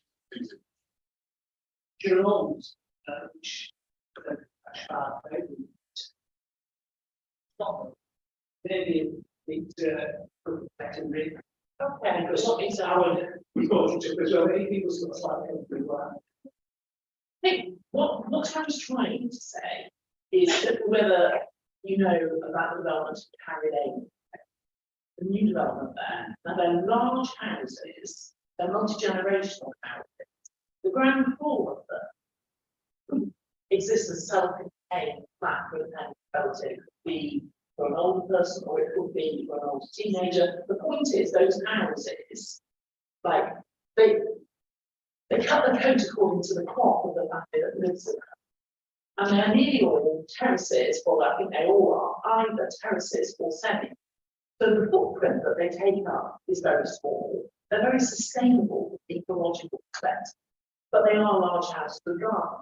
The point I was trying to make is what we see in the sort of identikit development that we're generally against with regard to the neighbourhood is little boxes dotted on the hillside, and that's not code. You know, what the point of the neighbourhood plan is to make code more hilly in a way. So turning our back on estates with identikit little dotty houses is something that we want to do. We want to encourage a bigger amount of housing mix, and that would be differently sized houses. But you know, if you take, for example, back to Keep Road again, those houses that are opposite the cricket club, they're enormous. And they don't have to be detached. And I think if you read this document, there's the sort of feeling that's a bit sneery about terrace houses that provide very good family homes for very, very many people that are healthy and sustainable and sizable. So I'm happy revisit it to make that clear, but that's why I was trying to get across that a big house doesn't have to be detached. On the Simmons side, they do have bricks around. But the terrace car. And I think that's a missed opportunity, that's my point. I don't think terraced houses necessarily equate to small, I don't know whether I put it here, but, you know, in Bath and in Edinburgh and in Cheltenham, small and terrace are not two words that necessarily go together.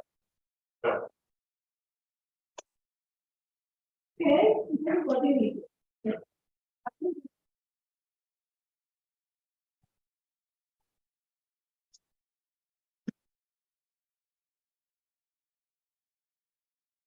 Yeah.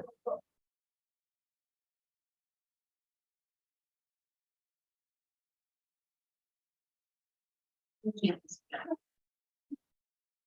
Which, yeah, we are really. Want to do that, let's do it that way. Okay, Yeah. yeah. This one, I don't feel.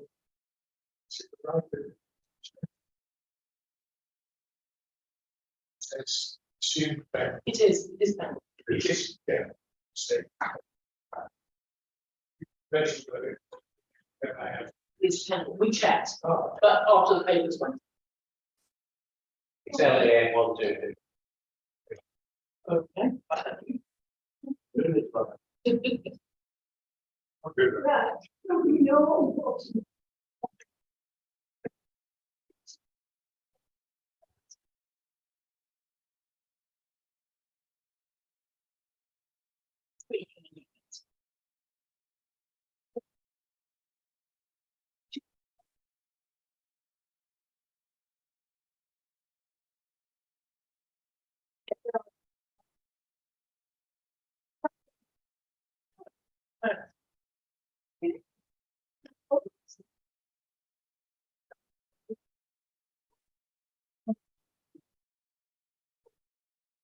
oh, man, you're doing it anyway then.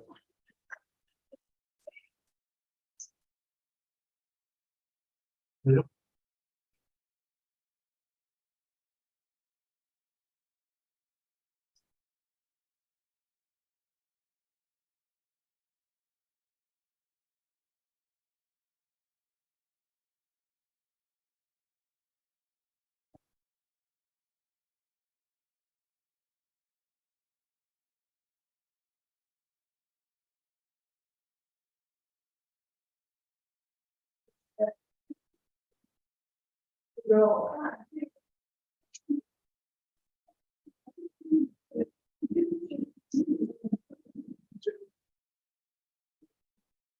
This is not quick.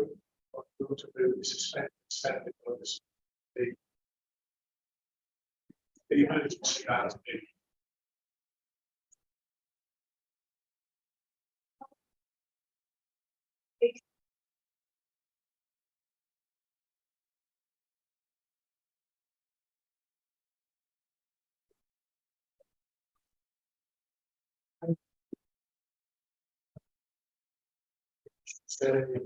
Should be reviewed. It's the worst possible place on that piece of road to. It's the it's the display on there. That gives a slightly better. But right on the corner of Smithy Lane, this lane, Fish and Characters. It's right on the lane, opposite, Stag House. There are 14 squares there now. I think it's wider. It does what's on there.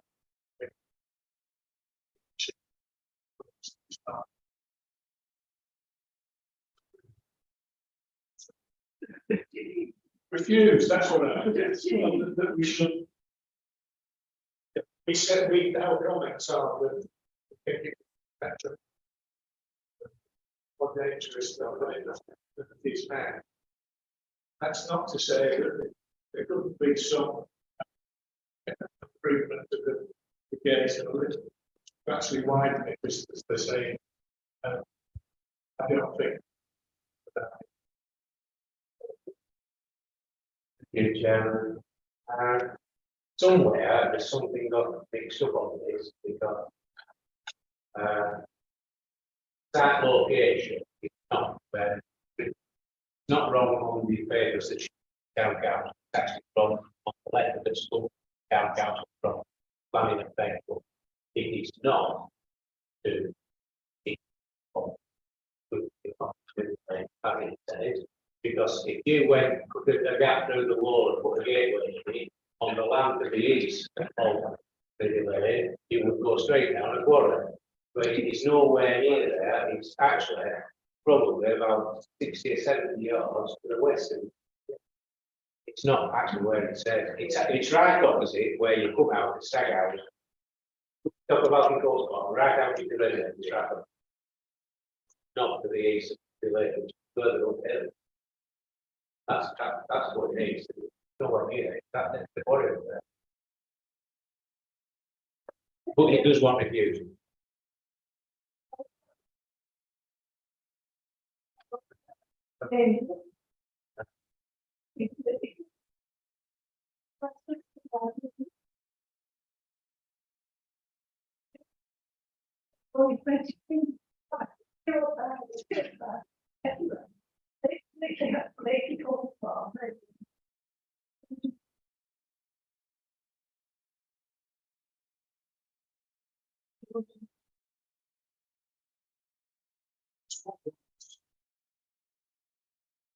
Trying to be careful.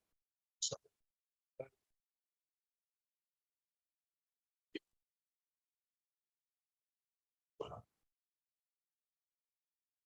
any things wrong with it? One, that drawing on the right there with those big doors straight.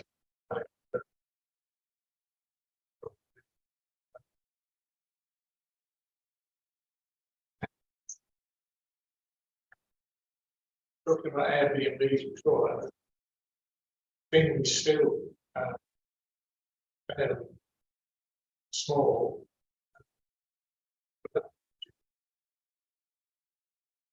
I can see that, you know, the next one will be, let's convert another one into a Airbnb, so on and so on.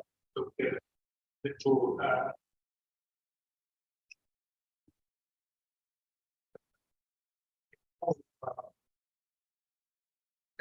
I think the design of it is all wrong to start.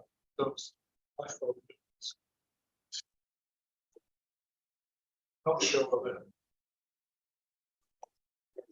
So that's to look at. I think it's careful. But I think the design is wrong. It should be there. Particularly those doors, which are obviously reasonable. Best view. You want to understand that. It's, yeah.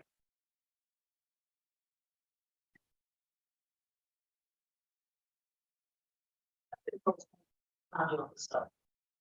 It is a small, but interestingly, it represents a 54% increase on what we approved for the two sort of bedrooms.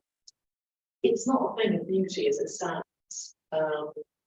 Could argue that it might have an adverse impact on this.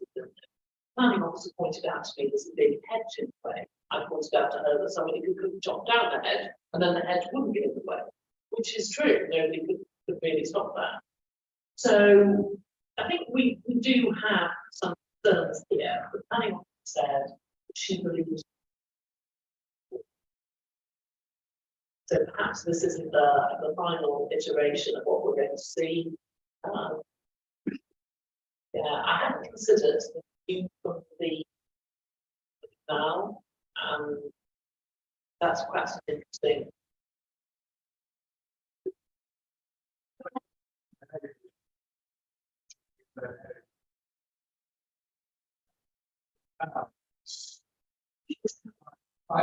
That's a lot higher.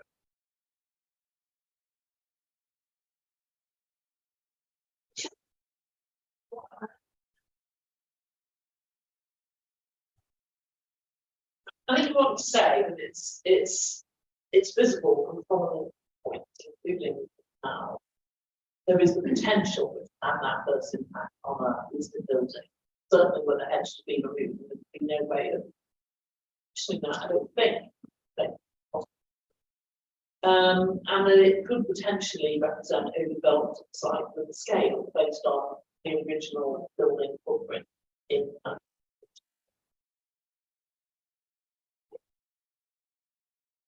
Sorry. Weirdly, they always look at how big it was in 1948. Have no idea what happened in 1948 that made everything fixed in size then. That's the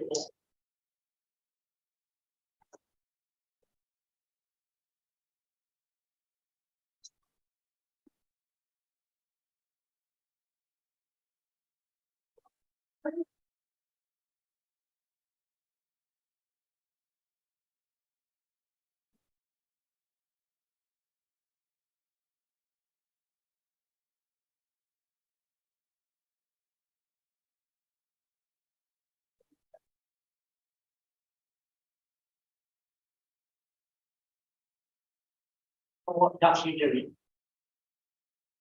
Works to carry out.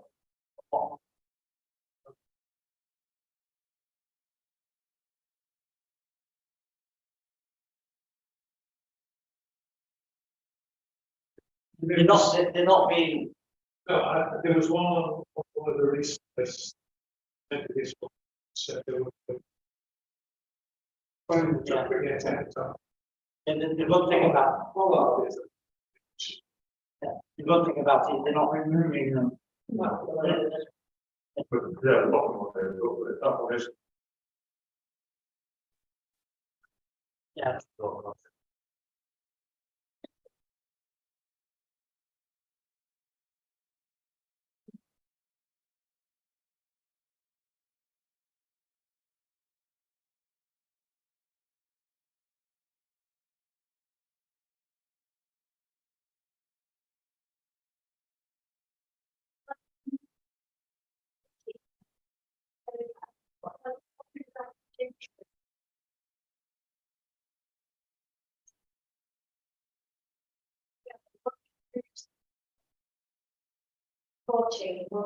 Works on it. Problem 4. Tree preservation or the. Around.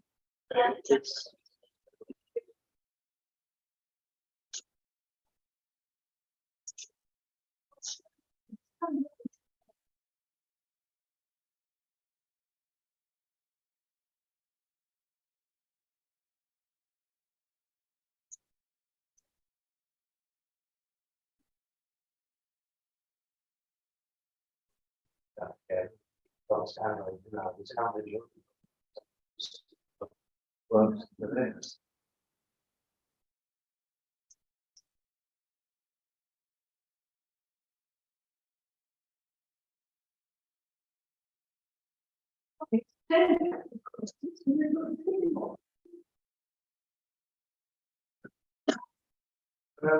Why do they want to do the site? What's the basically the routes to come up?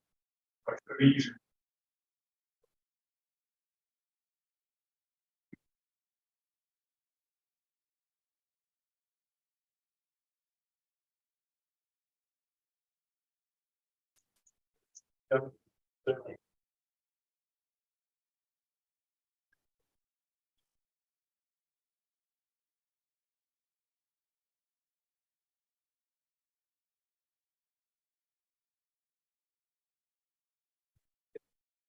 On the second wall.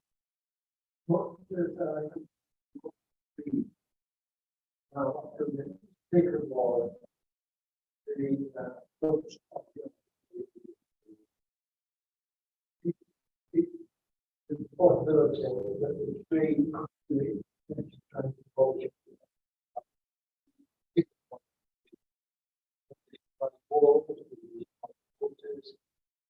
the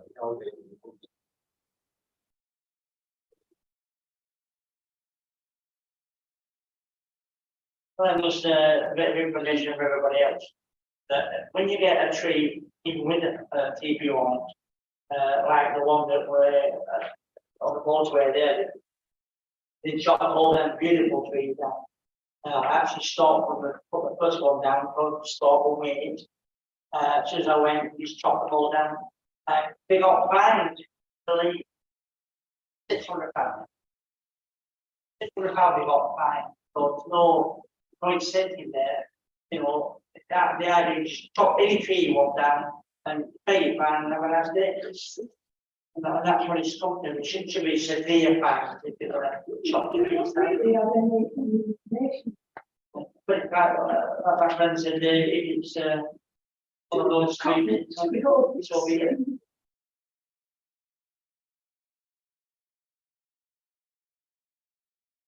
If these don't make it to the list, these TPO trees, unless Roland Jones, the tree officer, has already been out to look at them. They don't make it to the list unless he's sort of said, that's fine.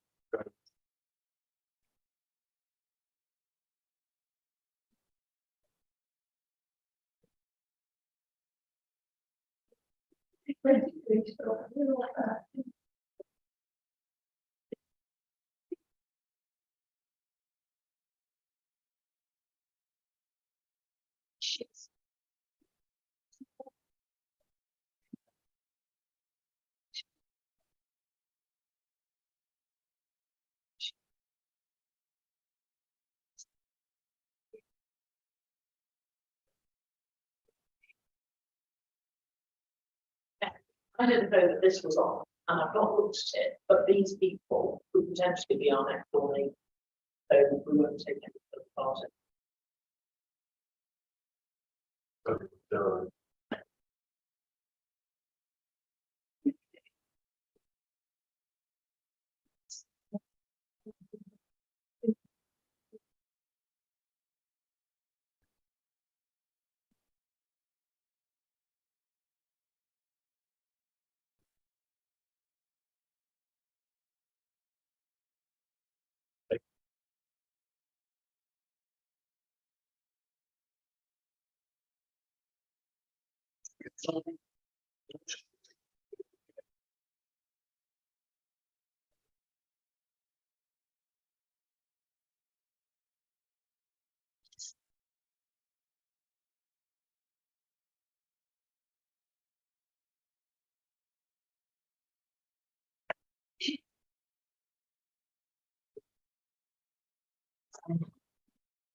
Right. Um, yeah.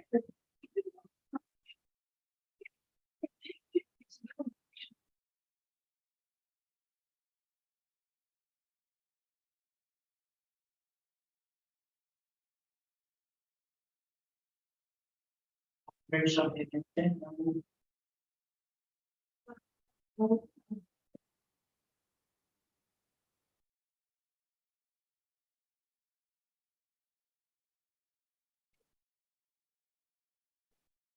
Oh, God. That was- oh.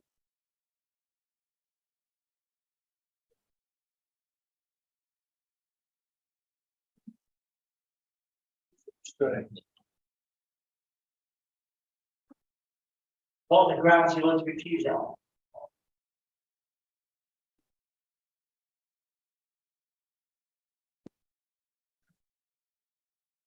Chairman, I think we might have a great, using the farm to, I think it would be reasonable to get to the tin shack. Like, totally demolished, place by, well, that. What's the wording they put down? Can you help develop the, No, we shouldn't really. not sure. And this is the first time we've seen it as well. It was only validated because. But out on the fifth of September for our next meeting. What's the wording? What's the wording?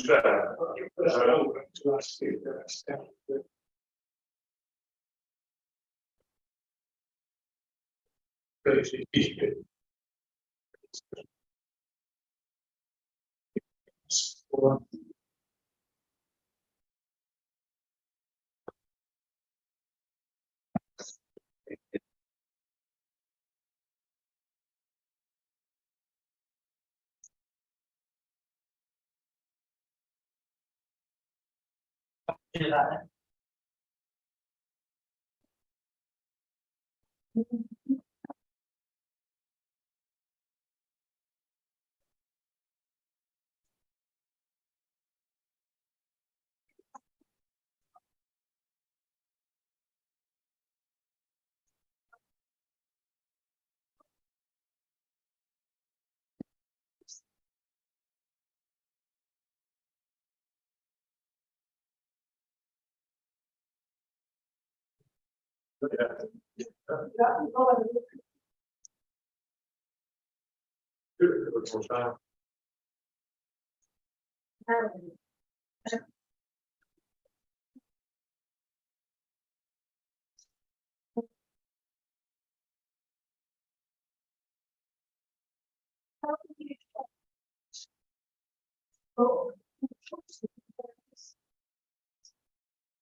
So we've asked Kate that where the land, where the things are, it's LCC highway. So therefore, we could ask LCC highways to enforce. But we actually thought perhaps the best thing to do, just to say to Pearl, the shore is a confidential meeting. So that's where we're up to with it, because everybody feels the same. Everybody.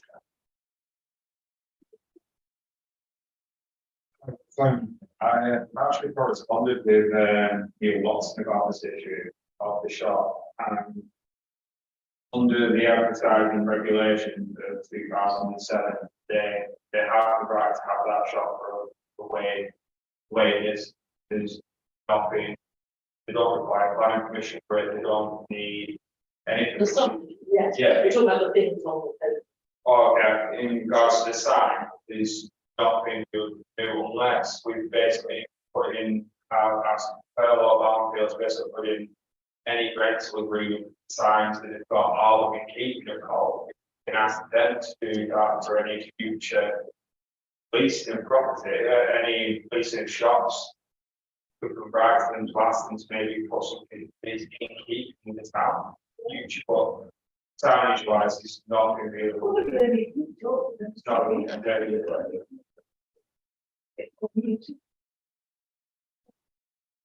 Two things. First thing is that shop. I was walking past the other day and the wind blew several watering cans into the road. It is an issue. The next issue is, we've spoken about it before, next year, we intend to do the racing again. And the dollar is on the day before. And last year, paid connected with the dollar, he paid £2,400, which fully came from this council, the road closure. we have a rolling roadblock. They latched onto us and shut the road down, but they shut the entire town down. So the dollar missed out, people missed out there on money, stalls, because we don't want the road shut off until at least 4 o'clock. That allows the people to circulate. They, I can get my acts to the venue. Because the road was shut off, 2 of my acts internal, and I lost my mum because it wasn't their fault. The entire town was in uproar. So can you write to the bid and ask them politely to shut their road off whenever they want, but give me till 4 o'clock that afternoon, so I get the event fully organised and fully on. When the convoy does its event, it never comes here. No hassle, there's no, it's, you know, I think that I had program, it's well organised and people love it and it's happy. But that day was an absolute disaster for everybody, even the fire brigade took it out. You know what I mean? It needs to be sorted out, but we need to let them know that we would like that we will be polite and can until 4 o'clock before they never shut the road up. That gives us time to get the gala through the town, people up through the gala, and everybody's happy. But we need to write a letter to them now because they book a game in advance. Well, it's been paid in 2000. Not many, but that's what I wrote. Our 40-minute road closure cost us £2,400. Their 2-day entire shutdown cost them £2,000. It didn't actually. In Well, 2006. Well, whatever, I heard 2, so I'm not arguing. 6, 10, whatever. Yeah, it was. So we only have 40 minutes to go through the town, and it doesn't really affect the town as much. I've got shutting road up.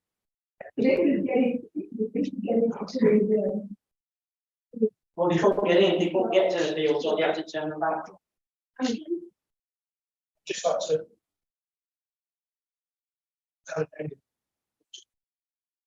When they shut the port out, and obviously been a draw pretty tight. A lot of businesses complain because there's no football. They lost a lot of trade. If they're going to do a shutdown, all they really need to do is outside here, we build around, we need to post all town there. Not church. Because they might shut down, it says it's probably not. But then have a big night for them to cost. Just too much, a lot of business.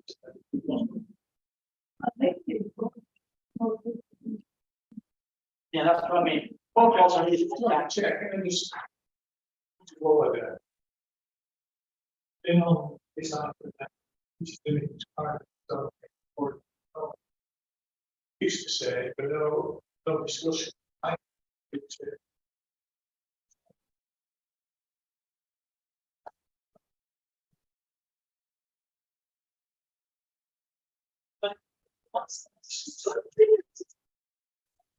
So the items for the future agenda, we have, I don't want to pause on that, but we have a report on the operation of the spin site, which I hear have had a test run on Red Lake.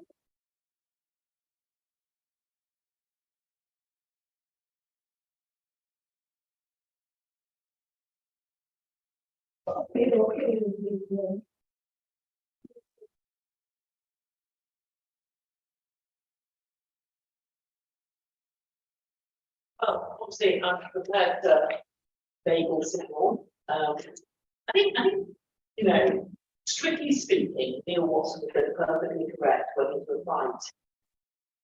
Strictly speaking, it's so, but there are many ways to skin it. You know, we've got premises improvement grant, we've got a fresh little pen. That sign looks pretty temperate. We could try harder, try to sway rather than enforce.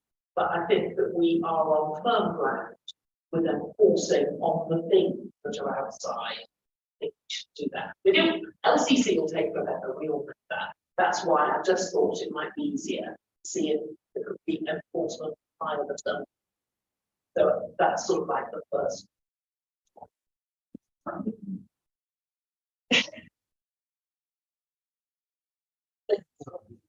Yes, Chair, one question on the show. Is it in health? Yeah. Yes, it is. Therefore, what Neil wants to say doesn't actually apply because it's not in keeping very good name on the high. Therefore, I would suggest action could be taken in order to make sure it complies with the conservation area. Rather disappointing in the SD on it. It's all to do with the size of the advert. Do you remember we had this spot where it's the size, so it complies on size and it's not illuminated. And I don't think we can't enforce on colour. Remember all the thing about who was taken to appeal over the Turkish barbers that were bright yellow. That wasn't in the conservation act. This is. I think Anthony has been given the correct advice. We'd be looking at trying to sway rather than enforce. How we do it with a unicorn and therefore. Planting down side, they've actually covered up the stone and they've done quite a lot more than colour. They put in plastic, or it should have been aluminium, etc. So a whole new shop front was onto there. This we just literally of the window.